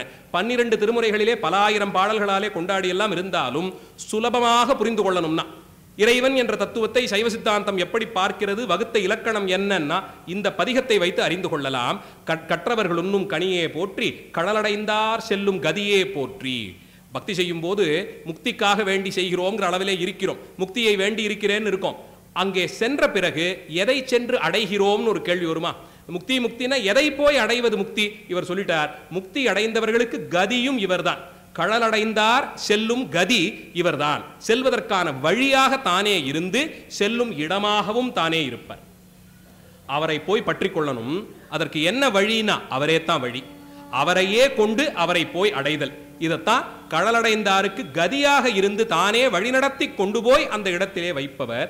அற்றவர்கள் காரமுதமானாய் போற்றி அல்லலறுத்தடியேனை ஆண்டாய் போற்றி மற்றொருவர் ஒப்பில்லா மைந்தா போற்றி வானவர்கள் போற்றும் மருந்தே போற்றி செற்றவர்தம் புறமெரித்த சிவனே போற்றி திருமூலட்டானனே போற்றி போற்றி. திருவாரூர் பெருமானுக்கு இந்த சிறப்பெல்லாம் கேட்டுட்டு எப்போ போய் தரிசனம் பண்ணணும், எப்படி வாய்க்கும்னு கேட்டீர்கள் என்றால் சுலபமான முறை இந்த பதிகத்தை தினமும் பாராயணம் பண்ணிட்டு வாங்க. இதை தொடர்ந்து பாராயணம் பண்ணிட்டு வாங்க. விசேஷமான ஒரு நாளில் கூட்டி கொண்டு போய் உட்காத்தி வைத்து ராஜாங்கமா உங்களுக்கு தரிசனம் கொடுப்பார். நிச்சயமா பண்ணி வைப்பார். அப்பேற்பட்ட பதிகம் இது. அவரை மட்டுமே முன்னிட்டு அவ்வளவு தூரத்திற்கு பரம்பொருள் இவர்தான் என்பதை வரையறை செய்தார் போலே பாடி கொடுத்த பதிகம். அப்பர் சுவாமிகள் 2ஆவதாக பாடிய பதிகமாக இந்த போற்றி தாண்டகம் திருமூலட்டானத்து பெருமானுக்கென்று பிரத்யேகமாக அவர் பாடியருளிய போற்றி தாண்டகம் கொள்ளப்படுகிறது. மேலே அடுத்து சேக்கிழார் சொல்றார், செய்ய மாமணி ஒளிசூழ் திருமுன்றில் முன் தேவாசிரியன் சார்ந்து கொய்யுமாமலர் சோலை குயில் கூவ மயிலாலும் ஆரூரானை கையினால் தொழுது ஒழிந்த கனியிருக்க காய்கவர்ந்த கல்வனேன் என்று எய்தறிய கையறவால் திருப்பதிகம் அருள் செய்து. உள்ள போய் தரிசனம் பண்றதுக்கு முன்னாடி ஒரு பயம் இருந்தது. சமணர்களோடெல்லாம் சம்பந்தத்தில் இருந்துட்டேன், அந்த சமணர் பாழியிலே உண்டு கழித்திருக்கிறேன், அதனாலே இப்போது அந்த வினைதீர இவரை வணங்க வந்திருக்கிறேன், நான் செய்த குறை நீக்கி என்னை ஏற்றுக்கொள்வாரோ, நீங்க கொஞ்சம் சிபாரிசு செய்யுங்களேன்னு அடியார்கள்ட்ட கேட்டாரா. அவர்களும் கூட்டிட்டு போனாங்களா, நல்லபடியா தரிசனம் ஆச்சா, வெளியே வந்தாராம். இப்பேற்பட்ட இந்த பொருள் இங்கே இனிக்க இனிக்க இருக்கும் போது இதை விடுத்து கனியிருக்க காய்கவர்ந்தவன் போலே மற்றைய நிலைகளிலே இருந்தேனேன்னு மீண்டும் ஒரு முறை அந்த நிலையில் இருத்தி அற்புதமா ஒரு பதிகம் பாடுறார். பல பல பழமொழிகளோடு கூடிய பதிகம். கனி இருக்க காய்கவர்ந்தவாறேங்கிற வள்ளுவத்தேவ நாயனார் குரல் கேட்குதா? அதெல்லாம் வாசித்திருக்கிறார்கள் என்று பொருள். திருக்குறளை முழுக்க முழுக்க சைவ சித்தாந்த நூலாகத்தான் நாம் பார்க்கிறோம். அதை அப்படியே எதிரொலிக்கிறார். அங்கே நாம் என்ன சொல்றோம்? இந்த நல்ல வார்த்தைகள் எல்லாம் இருக்கும்போது அதை விடுத்து தீய சொற்களை பேசுவது எதை போலே? அது கனி இருக்க காய் கவர்ந்தற்றுன்னு சொன்னார் இல்லையா? அது அப்படியே கொள்றார். நானும் என்னெல்லாம் செய்திருக்கிறேன் அந்த வருத்தத்தை தேவாசிரியன் கிட்டே இருந்து சொன்னாராம். வாஸ்தவத்தில் இறைவன் சன்னிதானத்துக்கு போனார், சுவாமியை திருமூலட்டானத்திலே பாடினார். பாடிய இடத்திலேயே இதையும் விண்ணப்பமாக வைத்திருக்கலாமேன்னா இல்லை, தரிசனம் எல்லாம் செய்து கொண்டு திருநீற்று பிரசாதத்தை பெற்றுக்கொண்டார். எப்பேற்பட்ட கருணை இவருக்கு! என்ன செய்த என்னையும் கூட தன் அடியாருடைய சிறப்பினாலே ஏற்றுக்கொண்டு அருள் கொடுத்தார்னு வெளியே புறப்பட்டு வந்தவர் அடியார்கள் சிறப்பு கொண்ட தேவாசிரியன். இந்த 1000 கால் மண்டபத்துக்கிட்ட வந்தபோதுதான், இவரை விடுத்தா இத்தனை நாள் நான் எங்கெங்கேயோ போனேன். தேவாசிரியன் திருக்காவணத்திலே பல சிறப்புகள் உண்டு. அதில் மறக்காமல் பார்க்கக்கூடிய ஒரு சிறப்பு, அங்கே சுவாமியினுடைய அந்த 1000 கால் மண்டபத்திற்கு வெளியே ஒரு 100-200 கல் தூண்கள் இருக்கும். பெரிய பெரிய உயரமான கற்தூண்கள் இருக்கும். அது மேலே கூரை வேய்ந்திருக்க மாட்டார்கள். வெறும் அப்படியே நட்டு வைத்தார் போலே இந்த தெற்கு பக்கம் முழுக்க வெறுமனே அந்த தூண்கள் இருக்கும். ஏன் அப்படியே இருக்குங்கிறதுக்கு காரணம் வேற, அது அப்புறம் சொல்றேன். ஆனால் போனீர்கள் என்றால் அந்த தூணை போய் கிட்ட நெருங்கி பார்த்தீர்கள் என்றால் நம் கண் பார்க்கக்கூடிய உயரத்திலே ஒரு 6-7 அடிக்குள்ளே ஒவ்வொரு தூணிலும் தக்கார்க்கு தக்கான் அப்படின்னு ஒரு சிறப்பு திருநாமம் 11ஆம் நூற்றாண்டு சோழர் காலத்திய எழுத்தமைதியிலே வெட்டப்பட்டிருக்கும். தியாகராஜ பெருமானுக்குத்தான் ரசித்து ரசித்து ருசித்து ருசித்து வித்தியாசமான திருநாமங்கள் எல்லாம் எழுதியிருக்காங்க. எவ்வளவு தனித்துவமான திருநாமங்கள் உண்டோ ஒவ்வொன்றும் அவர் அனுபவத்திற்கு மட்டும்தான் பெற்றது. அதிலே அவர் கொண்டிருக்கக்கூடிய பிரத்யேகமான நாமங்களிலே ஒன்று தக்கார்க்கு தக்கான். தகுதியுடையவர்க்கு அத்தகுதிக்கு தகுதியாய் பரிசு கொடுப்பார். நீங்க அவர்கிட்ட போயிட்டு இது வேணும் அது வேணும்னு கேட்க வேண்டிய அவசியமே இல்லை. நம்மை பற்றி முழுவதும் அறிந்தவர். இவருக்கு இதை கொடுத்தால்தான் சரியா இருக்கும்னு பார்த்து அதை கொடுப்பாராம். மற்ற கோயிலுக்கு போறதுக்கு முன்னாடி ஒரு பட்டியெல்லாம் போட்டு போவோம் இல்லையா? திருவாரூருக்கு அந்த வேலை இல்லை. நேரா போய் அவரை பார்த்து கொடுத்ததுக்கெல்லாம் நன்றி சொல்லி பழகினாலும் போரும். வெளியே வர்றதுக்குள்ளேயே அந்த கணக்கை சரி செய்திருப்பார். இவருக்கு அடுத்து வேண்டியது இதுதான் இவருக்கு நன்மை செய்யும்னு பார்த்து பார்த்து படியளக்கும் பெருமான் தக்கார்க்கு தக்கான். நாம போய் பெரிய அளவில் எதையாவது கேட்டுடலாம். கேட்டுட்டானேன்னு அதை கொடுத்தும் விடுவார். அதை தாங்கிக் கொள்ளும் சக்தி நமக்கு இருக்கணும். இல்லாமல் போனால் பெற்ற வரமே சாபமா போயிடும். அதுவே பெரிய கஷ்டமாயிடும். அதனால அவரை போய் இதை கொடுன்னு வற்புறுத்தி பெறுவது நமக்கு வழக்கம் இல்லை. மாணிக்கவாசகர் தான் சொன்னார், தந்தது உந்தன்னைன்னு. கேட்க தன்னையே தான் கொடுத்து விடும் சிறப்பு அவருக்கு உண்டு. என்ன பேரம் இது?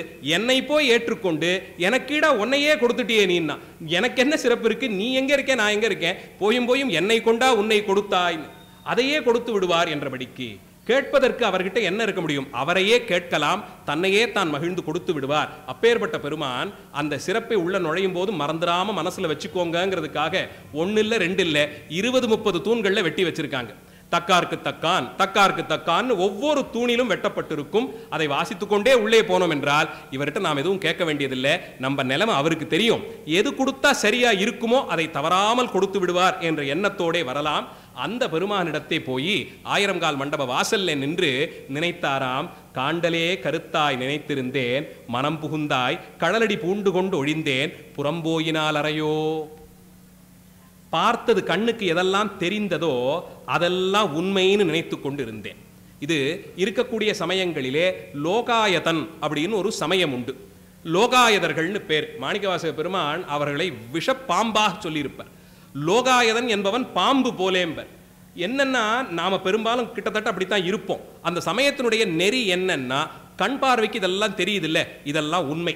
இந்த உடம்பு தானே கண்ணுக்கு தெரியுது. கண்ணுக்கே தெரியாத ஆத்மாவை பற்றி, உயிரை பற்றி என்ன கவலை? உடம்பு கண்ணுக்கு தெரியுதா? இதை மட்டும் பார்த்துக்கோ. இது சௌக்கியமா இருக்கிறதுக்கு என்னென்ன செய்யணுமோ அதையெல்லாம் செய்யலாம். நான் படித்தேன், நான் சம்பாதித்தேன், அதை கொண்டு என் இஷ்டத்துக்கு செலவு செஞ்சுட்டு நான் இருக்கேன். இப்படி தான் தான் தான் தன்னை மட்டுமே முன்னிறுத்தி இருக்கக்கூடிய ஒரு சமயம் இந்த லோகாயதர்களுடைய சமயம்.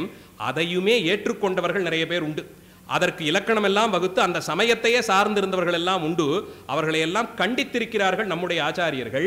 பிறருக்கென்று என்னாது தான் தான் தான் எல்லாரும் நினைக்க ஆரம்பித்து விட்டால் சமூகமே உடைந்து விழுந்து விடும். அதனால ரொம்ப ஆபத்தான மதம் அது. அதை சொல்றார், காண்டலே கருத்தாய். நான் பார்த்ததையெல்லாம் உண்மை என்று கொண்ட அந்த அளவிலே உன்னுடைய சிறப்பை பார்த்து உன்னை தரிசிக்க வேண்டும் என்ற நிலைக்கு உயர்ந்து, பார்த்ததெல்லாம் உண்மைன்னு நம்புபவர்களுக்கு நடுவே உன்னை காண்பதே கருத்தாயிருந்து, உன்னை தரிசிக்க வேண்டும் என்பதே கருத்தாயிருந்து, அது ஒன்று தான் எனக்கு சங்கல்பமாக இருந்தது. ஏன்னா கீழே காதலினால் தொழ வேண்டிதானே திருவாரூருக்கு புறப்பட்டார். இந்த மாதிரி பதிகங்கள்லாம் வேற யாருக்கும் சொன்னதாக தெரியல.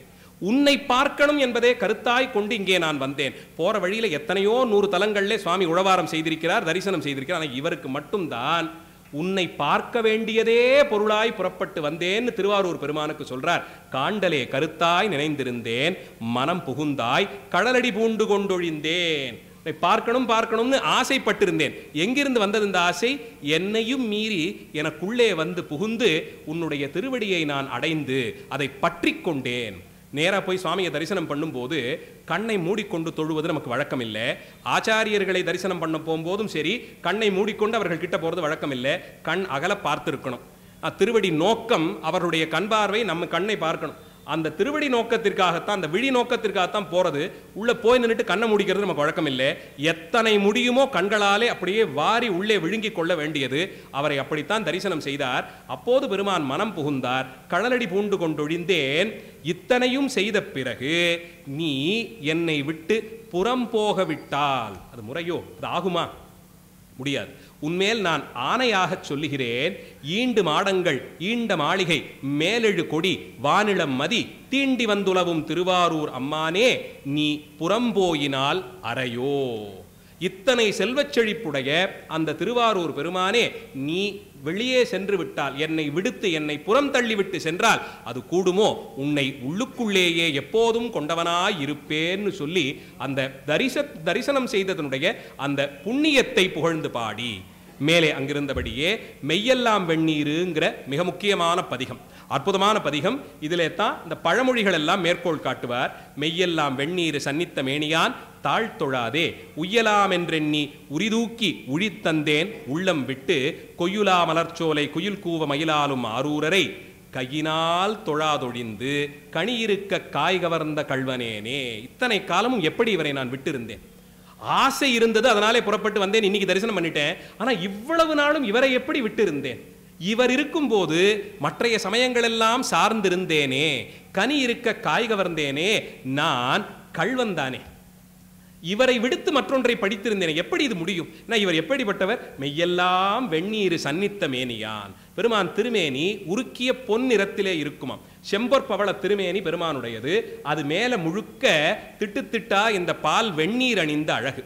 சிவந்த அந்த திருமேனியிலே இந்த திருநீர் தரித்திருக்கக்கூடிய அழகு, அதோடு இருக்கும் அந்த பெருமானை பார்த்த உடனே கைகூப்பி வணங்கணும்னு தோன்றுமா. அப்படி இருக்கக்கூடிய வடிவழகு. அப்பர் சுவாமிகளே இதே திருவாரூர் அனுபவத்திலே மேலே ஒரு நாயிகா பாவம் எடுத்தெல்லாம் பாடும்போது ஆரூர் பெருமானை மறக்க முடியாத நிலையிலிருந்து பாடக்கூடிய போது அவருடைய வடிவழகையே தனியா பாடுவார். அப்புறம் பார்ப்போம். அப்படி அழகான திருவுருவம் பார்த்த உடனே கைகூப்பணும்னு தோணுமா. திருவாரூரிலே இன்றைக்கு போனோம் என்னால் தியாகராஜ பெருமானுடைய திருவுருவை தரிசிக்க முடியாது. திருமூலட்டானத்திலே இருக்கும் பெருமானுடைய திருவுருவத்தையும் தரிசிக்க முடியாது. அவர் புற்றிலிருந்து புறப்பட்டு வந்தவர். அதனால் அவர் மேலே வெள்ளியிலே ஒரு கவச்சம் சார்த்தி இருப்பார்கள். சில குறிப்பிட்ட நாட்களில் அது நீக்கி வெண்ணையிலே மேலே கவச்சம் சார்த்தி அபிஷேகமாகும்.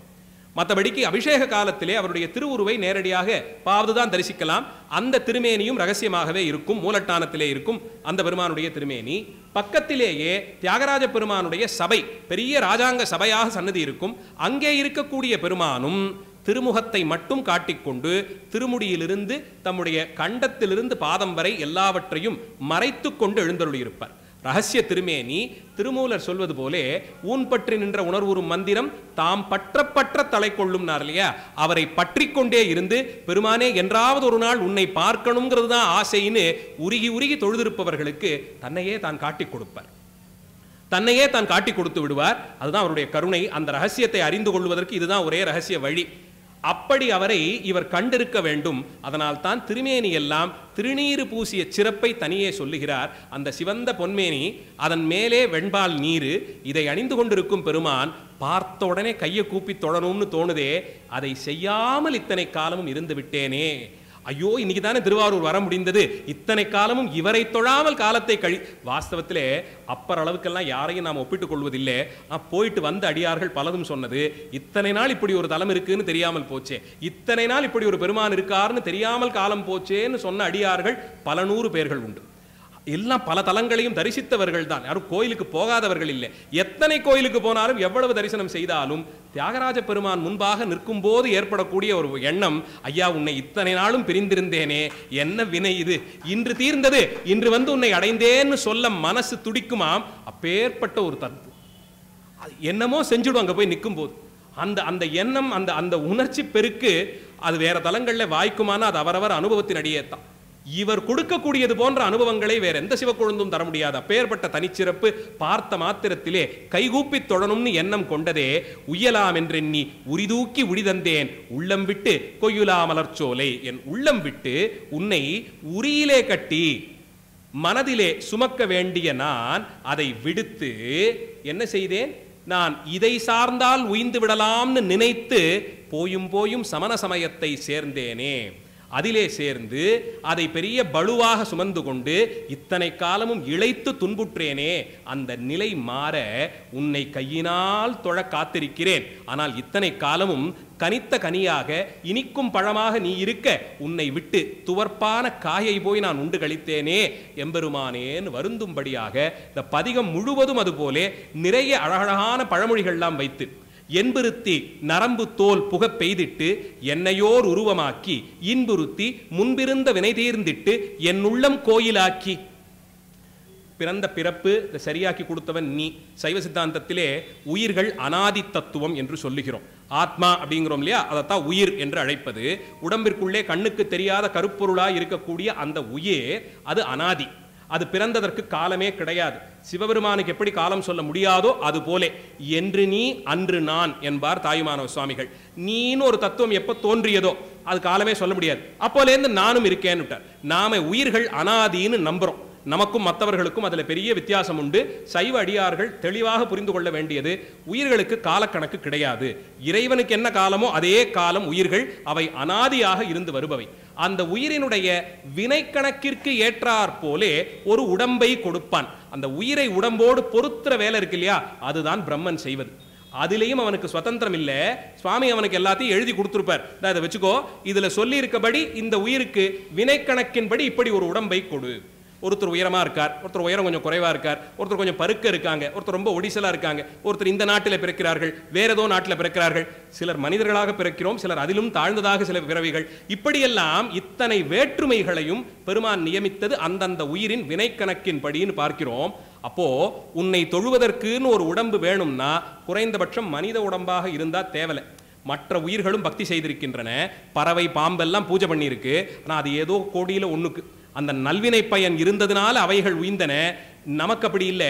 பெருமான் சிந்திப்பதற்கு ஒரு உணர்ச்சியை கொடுத்து இது போதாதுன்னு நான் ஆணவத்தினாலே நம்மையே முன்னிறுத்தி வாழ்ந்த வாழ்க்கையிலே ஏதோ ஒரு இடத்துல தடிக்கு விழுந்து பலாத அடியெல்லாம் பட்டு முடிச்சு கொஞ்சமேனும் திருந்தினாலும் இத்தனை காலமும் என்னை முன்னிறுத்தி நான் நம்பினேனே அது இல்லாமல் செய்து நீ என்னுள் அகப்பட்டவன் காண்பித்து கொடுத்தாரேன்னு ஒரு எண்ணம் வரும்போதானோ இனி ஆணவப்படாது பெருமானுக்கும் அவன் அடியார்களுக்கும் தொண்டு செய்வதை வாழ்க்கையாக கொள்வேன்னு பக்குவப்படுவதற்கு ஒரு வாய்ப்பு மனித பிறவிக்கு இருக்கு.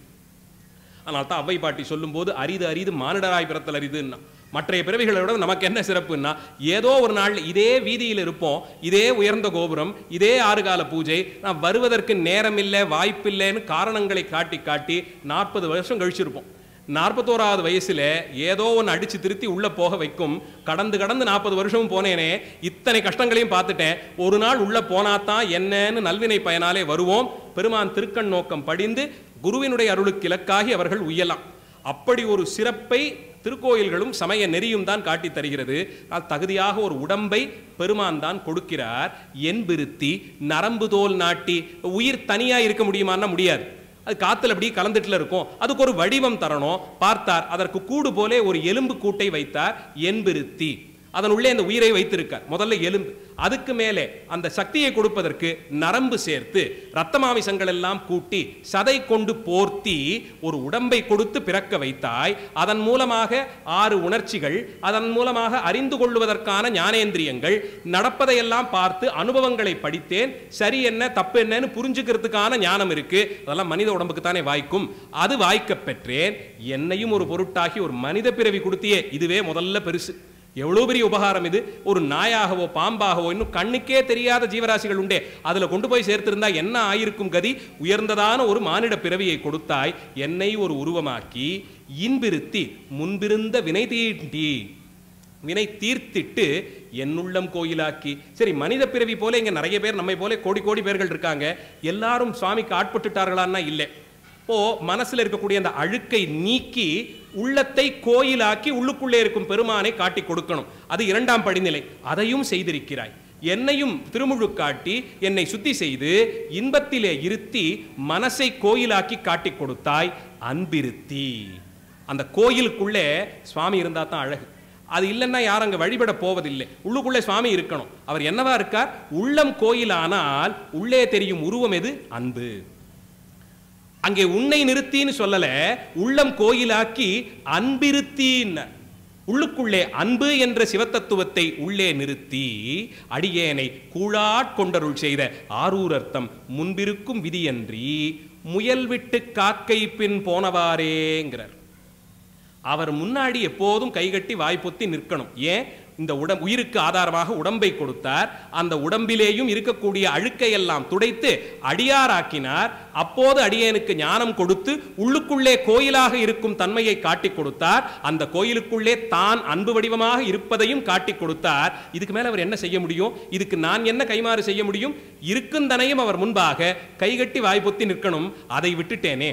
அருள் செய்த ஆரூரதம் முன்பிருக்கும் விதி அன்றி. ஐயா, என்ன என்னன்னு தொண்டு செய்வதற்கு காத்து கொண்டு அந்த மகாராஜன் முன்பாக நிற்கணும். ஆனா அதற்கு விதி இல்லாமல் நான் என்ன செய்தேன்? முயல் விட்டு காக்கை பின் போனவாறே. ஒரு வேடுவன் காலையில வேட்டைக்குன்னு புறப்பட்டு போனானா, முதல்ல ஒரு முயலை பார்த்தான். அது நல்ல ஒரு குறிப்பிட்ட அளவிலே பிடித்து கொள்ளக்கூடியது, என்னவா இருந்தாலும் பூமியில ஓடக்கூடியது. அதை அடிக்கிறதுனா அடிச்சு விடலாம். நான் அவன் விதிவயன் பாருங்க, அந்த நேரத்தில் ஆகாசத்திலே ஒரு காக்கை பறந்ததாம். அது முயலை விடவும் அது தாழ்ந்ததான ஒரு உணவு. இரண்டாவது, அது ஆகாசத்தில் பறப்பது. பூமியிலே ஓடக்கூடிய முயலை விட்டுட்டு வானத்திலே பறக்கும் காக்கையை பிடிக்க யாராவது ஓட முடியுமா? அது ஓடக்கூடிய திசை என்னன்னு நமக்கு தெரியுமா? அது பறக்கக்கூடிய திசை என்னன்னு தெரியுமா? அது வேற திசை நோக்கி போயிட்டுதுன்னா நம்ம காட்டுக்குள்ள வழி இல்லாமல் தவிப்போம். அது போலே எதிர்க்க இவ்வளவு சுலபமாக உயர்ந்தவனாக அந்த தத்துவ பொருளாய் நீயே இருக்கும் போது உன்னை விடுத்து எங்கோ இருக்கக்கூடிய நீச்சமான பறந்து சென்று வழி தெரியாமல் என்னை கொண்டு போய் காட்டிலே விட்டுவிடக்கூடியதான காக்கை பின்னால் போனேனேன்னு வருத்தப்படுற. இப்படி அந்த அடைந்த நிலைக்கு சுவாமிகள் அத்தனை புலம்பல்கள் வரும். எத்தனையோ ஒரு குறிப்பிட்ட காலம்தான் அவர் சமண சமயத்திலே சார்ந்திருந்தார். ஆனால் அதற்கு சுவாமிகள் வருந்தக்கூடிய நிலை இருக்கே, எவ்வளவு எவ்வளவு எவ்வளவு. ஒரு சமயத்தை சார்ந்திருந்ததுக்கே பெரிய பிழையாக நினைத்து அவ்வளவு வருந்துறார். நாம எதையெல்லாம் சார்ந்திருந்தோம்னு நினைச்சோம்னா இன்னொரு பிறவி கேட்டு அந்த பிறவி முழுக்க அழுதாலும் தகும். இதுக்கே சுவாமிகள் இவ்வளவு கண்கலங்கிறார்னா நாம் எதையெல்லாம் சார்ந்திருந்திருக்கிறோம், எதையெல்லாம் உறுதின்னு நம்பி இருக்கோம், எதையெல்லாம் உண்மைன்னு நம்பி காலத்தை கழித்திருக்கோம்னா அழுது மாளாது. அத்தனை தூரத்திற்கு அவருடைய நிலைமை. இப்படி இந்த பதிகம் முழுவதையும் பெருமான் முன்பாக பல பல பழமொழிகளை கொண்டு பாடி இந்த காண்டலே கருத்தாய்னு தொடங்கக்கூடிய பதிகத்தை பாடி முடித்து அடுத்து மேலே திருவாரூர் திருநகரத்திலேயே எழுந்தருளி இருக்கிறார். பல காலம் அங்கே தங்கியிருக்கக்கூடிய நாட்களிலே ஒவ்வொரு நாளும் பெருமானை சென்று தரிசிக்கிறார். ஆரூர் பெருமானுக்கு தாம் பெருமான் இவருக்கு கொடுத்த அனுபவங்களை எல்லாம் பல பல பதிகங்களாலே பாடுகிறார். அந்த வரிசையை நமக்கு ஒருவாறு வரலாற்று பார்வையிலே சேக்கிழார் பெருமானுடைய துணை கொண்டு பார்க்கிறோம். அடுத்தவர் பாடிய பதிகம் பாடிளம் பூதத்தினானும் என்று தொடங்கக்கூடிய பாடல். ஆரூர் அமர்ந்த தலைவன் இவன்தான். திருவாரூர்ல போய் சுவாமியை பாருங்க சுவாமி பாருங்கன்றீங்களே, யார் அவர்? இந்த தியாகராஜன்கிற நாமம் முதல்ல அது எப்படி வந்தது? ரொம்ப வித்தியாசமாக இருக்கிறதே. யார் அந்த பெருமான்னு கேட்டா அதற்கும் பரதத்துவ நிர்ணயம் செய்கிறார் சுவாமி. பாடிளம் பூதத்தினானும் பவளச் செவ்வாய் வண்ணத்தானும் கூடிள மென்முளையாளை கூடிய கோலத்தினானும் ஓடிள வெண்பிரையானும் ஒளிதிகள் சூலத்தினானும் ஆடியம் பாம்பசைத்தானும் ஆரூர் அமர்ந்த அம்மானே. 5-6 குணங்களை சொல்றார். பாடிளம் பூதத்தினானும். சுவாமியை சுத்தி பலதரப்பட்ட பூதகணங்கள் உண்டு. நம்ம பூதப்படைன்னு சொல்லிட்டா அது ஒரே மாதிரி இருக்கணும்னு அவசியம் இல்லை. அடியார்களுக்குள்ளே எப்படி தனித்தனியே அடியார்கள்லாம் இருக்கோமோ ஒவ்வொருத்தரும் ஒரு தொண்டு செய்கிறோம் இல்லையா, அது போல பூதங்களுக்குள்ளேயும் தனித்தனியான பூத கூட்டங்கள் உண்டு. அதிலே ஒன்று இளம் பூதங்களாம். அந்த இளம் பூதங்கள் என்ன பண்ணும்னா பாடிக்கொண்டு இருக்குமா. சுவாமிக்கு ரொம்ப ரசனை ஜாஸ்தி. யார் யாருக்கு என்னென்ன வகையில் எப்படி எப்படி பணி கொடுத்தால் சரியா இருக்கும்னு பார்க்கிறார். இளமை தோற்றத்தோடு பூதங்களே குள்ள வடிவமாக இருக்கும், அதுலேயும் இளமைன்னா இன்னும் குள்ளமாக இருக்கும். அது பெரிய வாத்தியங்கள்லாம் வைத்துக்கொண்டு பாடி ஆடுமாம். காந்தர்வ கானம் கூட அவர்கள் முன்பாக தோத்து போயிடும். சுவாமியினுடைய மகிழ்ச்சிக்காக பாடுகிறார்கள். கந்தர்வர்கள் ராஜாக்களுக்காக கூட பாடுவாங்க. பூதங்கள் மட்டும்தான் இறைவனுக்கு என்று பாடுபவை. பாடிளம் பூதத்தினானும், சின்ன சின்னதா குள்ளமா இளம் வயது பூதங்களாம். பூதத்திற்குள்ளே இவ்வளவு அழகு பார்க்கிறார். அவைகள் பாடிக்கொண்டு தெரிந்தனவாம். இதை சொத்தாக கொண்டிருந்தார். மேலே பவள செவ்வாய் வண்ணத்தானும், திருச்செவ்வாய் திரு அதரம் இருக்கே, அது பவளவாயாக இருக்குமா. அந்த பூதங்கள் பாடுறதுக்கு முதல் அடியே சுவாமி தான் எடுத்து கொடுப்பார். சுவாமி தான் வீணை வாசிப்பார், குழல் இசைத்திருக்கார். மத்தளமே சுவாமி வாசிக்கிற மாதிரி சிற்பம் எல்லாம் கூட பார்க்கிறோம். அப்போ இசைக்கு அதிபதி நியாயத்துக்கு சுவாமி தான். நாதத்தினுடைய பிறப்பிடம் நடராஜ மூர்த்தம் தான். இசை யாருக்குன்னா இறைவனுக்கு தான். இறைவன் சொல்லுவது சுவாமியை தவிர வேற யாருக்கும் பொருந்தாது. பரம்பொருள் சிவபெருமான் இவர் ஒருத்தருக்குத்தான். அவரே திருவாக்காக பாடி திரிவாராம். வீணாதார தட்சிணாமூர்த்தி என்ற ஒரு திருவுருவமே உண்டு. சுவாமியினுடைய அட்டாட்ட மூர்த்தங்களிலே சொல்லப்பட்டிருக்கு. அழகான மூங்கில் வீணையை மீட்டிக்கொண்டே அப்படியே வீதிகளில் நடப்பாராம். ஆனால் இவர்தான் பவளச்செவ்வாய் கொண்டு பாடக்கூடியவர். இவர் பாடினார்னா பின்பாட்டுக்கு இளம் பூதங்கள் எல்லாம் இருந்தனவாம். பாடிளம் பூதத்தினானும் பவளச்செவ்வாய் வண்ணத்தானும் கூடிள மென்முலையாளை கூடிய கோலத்தினானும். வாஸ்தவத்தில் சுவாமியை பார்த்தோம்னா யார் ஒருவர் அம்பிகைக்கு இடது பாகத்தை கொடுத்திருக்கிறாரோ அவர்னு சொல்லலாமா? நான் அதை 2வது வரியில தான் சொல்றார். முதல்ல யாரை சொல்றார்? அடியார்களை சொல்றார். இறைவனுக்கு முகவரி அடியார்களை வைத்துத்தான். அதுவும் இது பாடப்படுவது திருவாரூர் தலத்திலே. அதனால யார் ஒருவன் பூதப்படையோடு கூடி அவர்களோடு பாடி மகிழ்வானோ அதை சொல்லிட்டு அடுத்த வரியிலே அம்பிகையை உடன் கொண்டவனான பெருமான். திருவாரூரிலே இந்த வரிக்கே தனியா சிறப்பு உண்டு. சோமாஸ்கந்த மூர்த்தம் அப்படின்னு எல்லா கோயிலையும் பார்த்துருக்கோம். ஏன் நம்ம சபையிலேயே எழுந்தருளி இருக்கார் சுவாமி இருப்பார். அவருக்கு பக்கத்திலே இடது பாகத்திலே அம்பிகை வீற்றிருக்கணும், நடுவிலே முருகப்பெருமான் வீற்றிருப்பார். உமாஸ்கந்த சகித மூர்த்தி, உமாஸ்கந்த மூர்த்தி தான் சோமாஸ்கந்த. அந்த பெருமானுக்கு சிறப்பு ஒரே பீடத்தில் இருக்கணும். 3 திருமேனியும் தனித்தனியா 3 பீடத்தில் பண்ணி பக்கத்தில் வச்சுக்கலாமான்னா அப்படி இல்லை. ஆதாரம் அவர்களுக்கு ஒரே பீடம் தான் இருக்கணும். ஒரு பீடத்திலேயே 3 பேரும் வீற்றிருக்கணும். அதுதான் அந்த மூர்த்தத்தினுடைய சிறப்பு. திருவாரூரிலே இந்த அமைப்பில் தான் பெருமான் இருப்பார். ஆனால் அந்த சோமாஸ்கந்த வடிவத்திலே கந்தனை பார்க்க முடியாது. அம்பிகை ரொம்ப நெருங்கி வீற்றிருப்பது போலே காட்சி தருவாள். கொண்டியம்மைன்னு அவளுக்கு பெயர். ரொம்ப நெருக்கமாக வீற்றிருப்பாள். அதை அப்படியே கொள்றார். கூடிள மென்முலையாளை கூடிய கோலத்தினானும், அனைத்து கொண்டு அப்படியே நெருக்கமாக அம்பிகையோடு கூடியிருப்பார். சுவாமிக்கு அம்பாளுக்கு நடுவில் முருகனை பார்க்கவே முடியாது. அப்படியே அர்த்தநாரீஸ்வர தத்துவம் மாதிரி இருப்பார். அலங்காரத்திலே பார்த்தால் அம்பிகையோடு இணைந்து வீற்றிருக்கக்கூடிய பெருமான் ஓடிள வெண்பிறையானும் ஒளிதிகள் சூலத்தினானும். வெண்பிறை ஓடு போலே இருந்துதான். திருவோடு இப்படி சந்திரபிறை மாதிரி தானே இருக்கும். அதை தலையிலே சுமந்திருப்பதாலே ஓடிள வெண்பிறையானும். திருவாரூரிலே சுவாமியினுடைய அலங்காரத்திற்கு இலக்கணங்கள் எல்லாம் உண்டு. அதை மாற்றவே முடியாது ஒரு காலத்திலும். இன்னின்ன ஆபரணங்கள் இங்கெங்கே சாத்தப்படணும்னு விதி எல்லாம் உண்டு. அந்த விதத்திலே பெருமானுடைய திருவுருவத்தை உற்றி நோக்கினீர்கள் என்றால் தலைக்கு மேலே இண்ட மாலைன்னு சாத்திப்பார். சுவாமியினுடைய ஜடாமுடியை பார்க்கவே முடியாது. எப்போதும் அவருடைய ஜடாபாரத்தை பார்க்க முடியாது. நான் அடிமுடி காணாத வடிவம், அதனால ஜடாமுடியை பார்க்க முடியாது. அதுல கிரீடத்தை வைத்து மறைப்பார்களான்னா சுவாமிக்கு கிரீடமும் சாத்துவதில்லைங்க. 5 வட்டவட்டமான மாலைகள் செய்து இண்டை மாலைன்னு அதற்கு பெயர். தலைக்கு மேலே ஒன்று மேலே ஒன்றா அந்த வட்டத்தை அடுக்கி வைத்திருப்பார்கள். ஒவ்வொரு வண்ணத்திலே இப்படி பட்டப்பட்டையா 5 வட்டைகள் தலைக்கு மேலே சாத்தி இருப்பார். அதற்கு 2 பக்கமும் பார்த்தீர்கள் என்றால் பிறை போலே இருக்கும். அந்த அந்த மாலையிலேருந்து இப்படி ஒரு பிறை போலே 2 திக்கிலும் சார்த்தி இருப்பார். அதிலே ஒன்று இவர் சொல்லக்கூடிய ஓடிள வெண்பிறை, மற்றொன்று கங்கை. நித்தியமும் கங்கையினோடும் பிறையினோடும் தரிசனம் கொடுக்கக்கூடிய பெருமான் ஆரூர் பெருமான். ஓடிள வெண்பிறையானும் ஒளிதிகள் சூலத்தினானும் ஆடிளம் பாம்பு அசைத்தானும் ஆரூர் அமர்ந்த அம்மானே. இளம் பாம்பு தான் ஆடும்போது இவரை சார்ந்து ஆடுமாம். இவர் ஆடினார்னா அதுவும் ஆடுமாம். அதை வைத்துக் கொண்டு இருக்கிறார். நடராஜ வடிவத்திலே சுவாமி திருமேனியிலிருந்து ஒரு சர்ப்பம் புறப்பட்டு வருவதை காண்பித்திருப்பார்கள். சோமாஸ்கந்த வடிவத்திலே அப்படி சிறப்பாக ஒன்றும் காட்டப்படுவதில்லையேன்னா இங்கே சொல்லப்படும் ஆடிளம் பாம்பு என்பது மூலாதாரத்திலே மூலாதார சக்கரத்தை சூழ்த்து இந்த ஒரு நாகம் போலே தான் அது சுத்தப்பட்டிருக்கும். எது குண்டலினியானது முதல்ல இருப்பது மூலாதார சக்கரத்திலே. அது அடிப்படையிலே இயல்பிலேயே அங்கத்தான் இருக்கும். அது ஒரு பாம்பு போல இப்படி வட்டமா சுத்தி அந்த இடத்துல அடைக்கப்பட்டிருக்கும். அது மூலாதார சக்கரத்திலிருந்து புறப்பட்டு இந்த சர்ப்பம் போல இருக்கே அது விலகி குண்டலினி மேல் நோக்கி நடந்து வரணும். இந்த தலத்திற்கு போனா அது இயல்பாக நடக்க தொடங்கிடும். அதனால்தான் இது மூலாதார க்ஷேத்திரம். இங்கே சென்று வழிபட்டால் தான் மூலாதாரத்திலே அடைபட்டிருக்கக்கூடிய குண்டலினி, பாம்பு போல இறுக்கி கட்டி வைத்திருக்கக்கூடிய குண்டலினி புறப்பட்டு மேல் நோக்கி வர முடியும். அதைத்தான் சொல்றார், ஆடிளம் பாம்பு அசைத்தானும். அதை அசைச்சு விட்டுருவாராம். அந்த இடத்துல அப்படியே இருக்கக்கூடிய அந்த பாம்பு மற்றவர்களுக்கு அடைத்திருக்கக்கூடியது அது அசைக்கப்பட்டு நீக்கப்பட்டு மேலே குண்டலினி புறப்பட செய்யக்கூடிய பெருமான், பெருங்கருணை. அதனால்தான் ஆதார பீடமாக, ஆதார தலங்களிலே முதல் தலமாக இவரை வைத்திருக்கிறார்கள். அங்கே சென்று தொழாது அதற்கு மேல் ஒன்றும் வாழ்க்கையே கிடையாது. அவரை விடுத்தொரு வாழ்க்கைங்கிறதுக்கு பொருள் கூட கிடையாது. இவரை போல கருணை செய்வதற்கு எந்த புவனத்திலும் எந்த தெய்வங்களும் ஒரு காலத்திலும் வர முடியாது.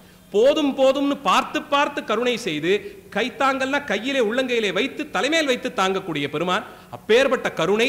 அதனால் சென்று வழிபடும் அடியவர்களுக்கு அதுகாரும் அடைபட்டிருந்த குண்டலினியை புறப்பட்டு மேல் நோக்கி செய்யக்கூடிய பெருமான் ஆரூர் அமர்ந்த அம்மானே.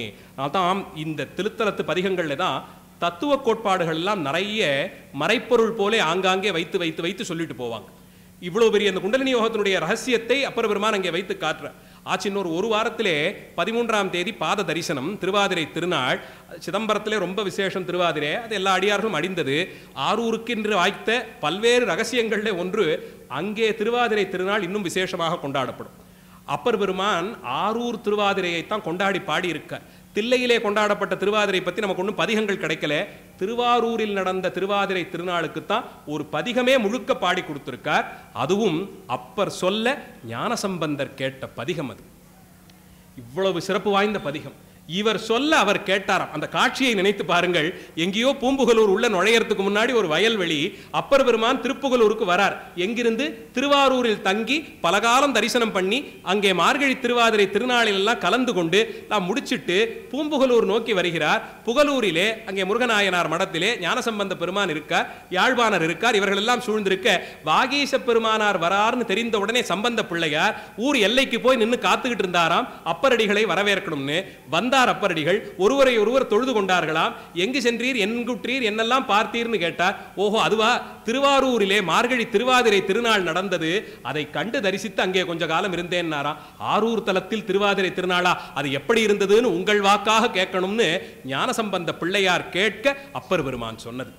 எப்பேற்பட்ட பதிகம் இது! இவர் பாடிய பல நூறு பதிகங்களை சுவாமி அனுபவமா அவர் கேட்டிருக்கலாம். சம்பந்த பிள்ளையார் கேட்டு அதிசயித்தாராம். கேட்டவருக்கு என்ன தோன்றியது தெரியுமா? பூம்புகலூருக்கு உள்ள கூட வரல, நேரா நான் திருவாரூருக்கு போய் நான் அங்க தங்கி கொஞ்ச நாள் தரிசனம் பண்றேன்னு புறப்பட்டுட்டாராம்.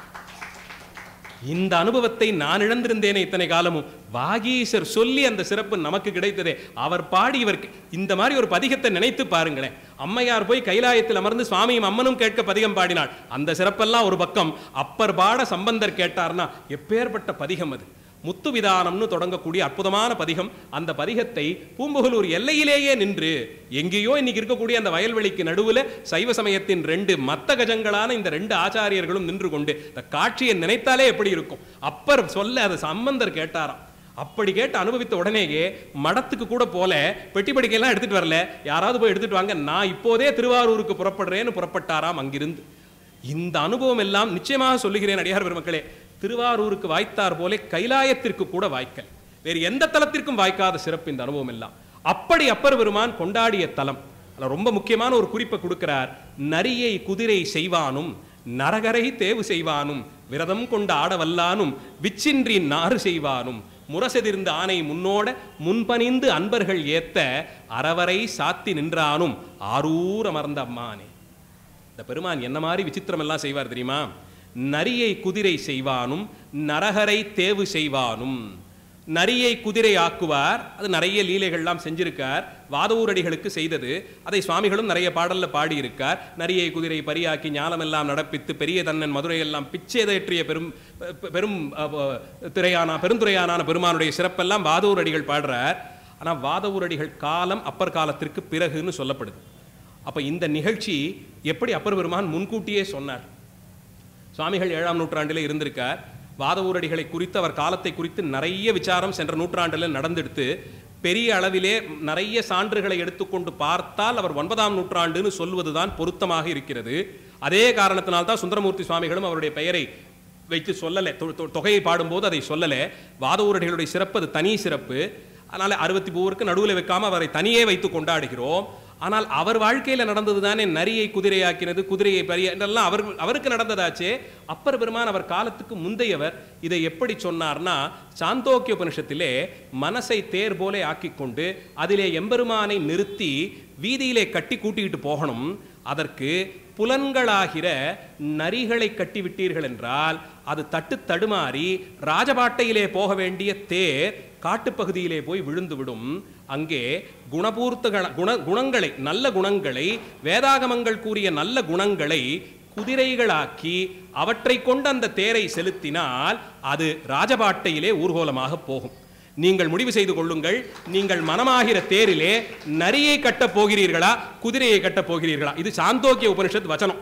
சுவாமிகள் வேத உபனிஷதெல்லாம் முழுவதுமாக கைதேர்ந்து கற்றவர்கள். அப்போ புலன்களுக்கு ஆட்பட்டு விட்டோம் என்றால், குணங்களை விடுத்து புலன்களுக்கு ஆட்பட்டு விட்டால் குதிரைக்கு பதிலாக நரியை கட்டி தேரிழுத்தது போலே.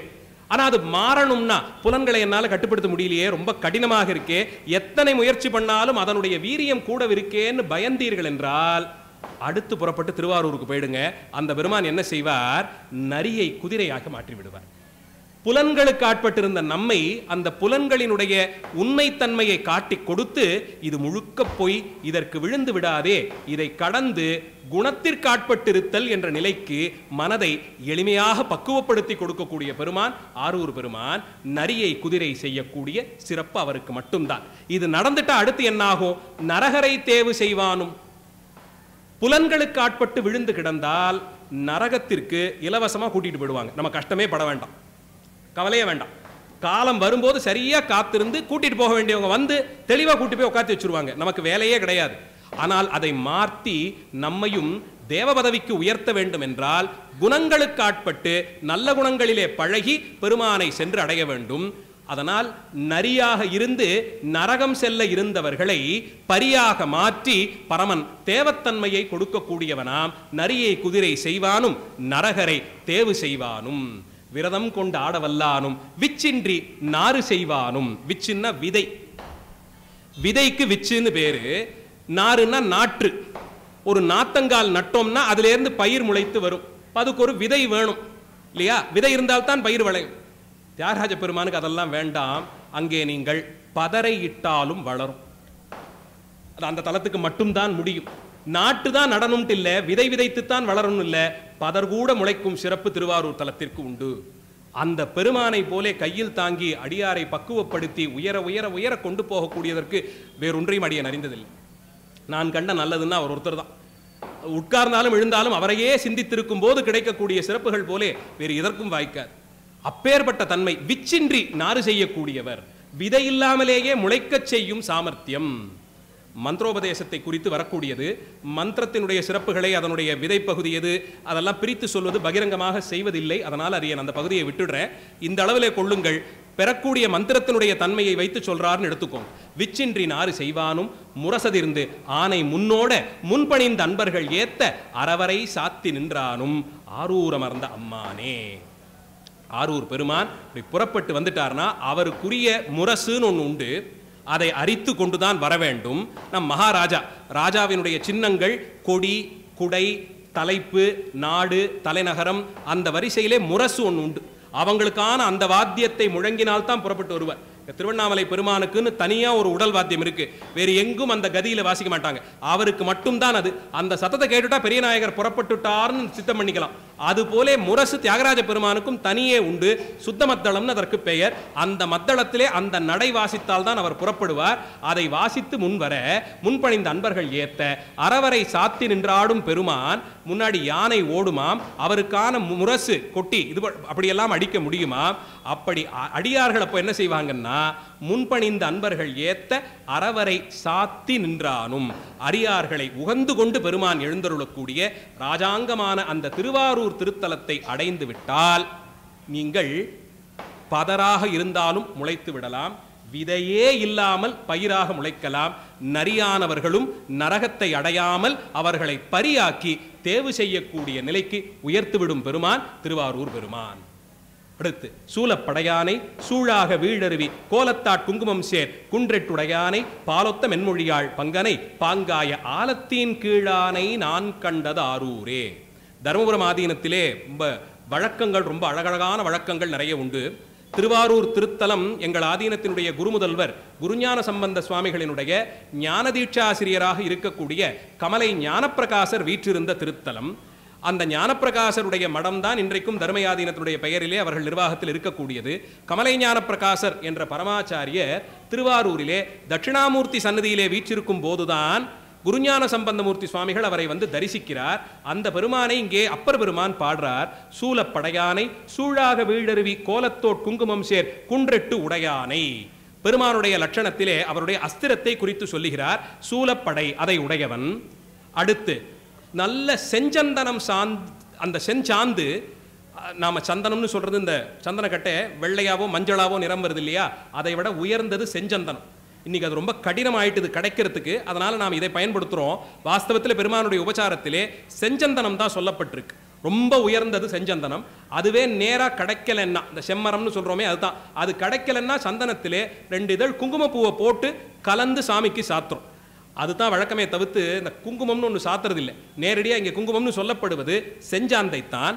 அந்த செஞ்சாந்து தழுவியதாக அது அருவி போல் விழும் மலைகளை உடையவன்.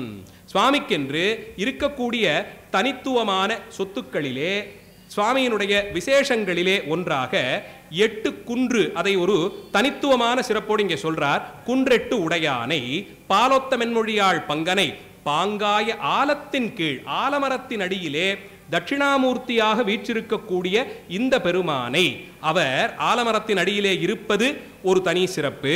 மேலே குங்குமப்போலே, குங்குமத்தோள் என்று சொல்லப்படும் அருவிகள் கொட்டக்கூடிய மலைகள் 8 மலைகள் சூழ இருப்பவன்.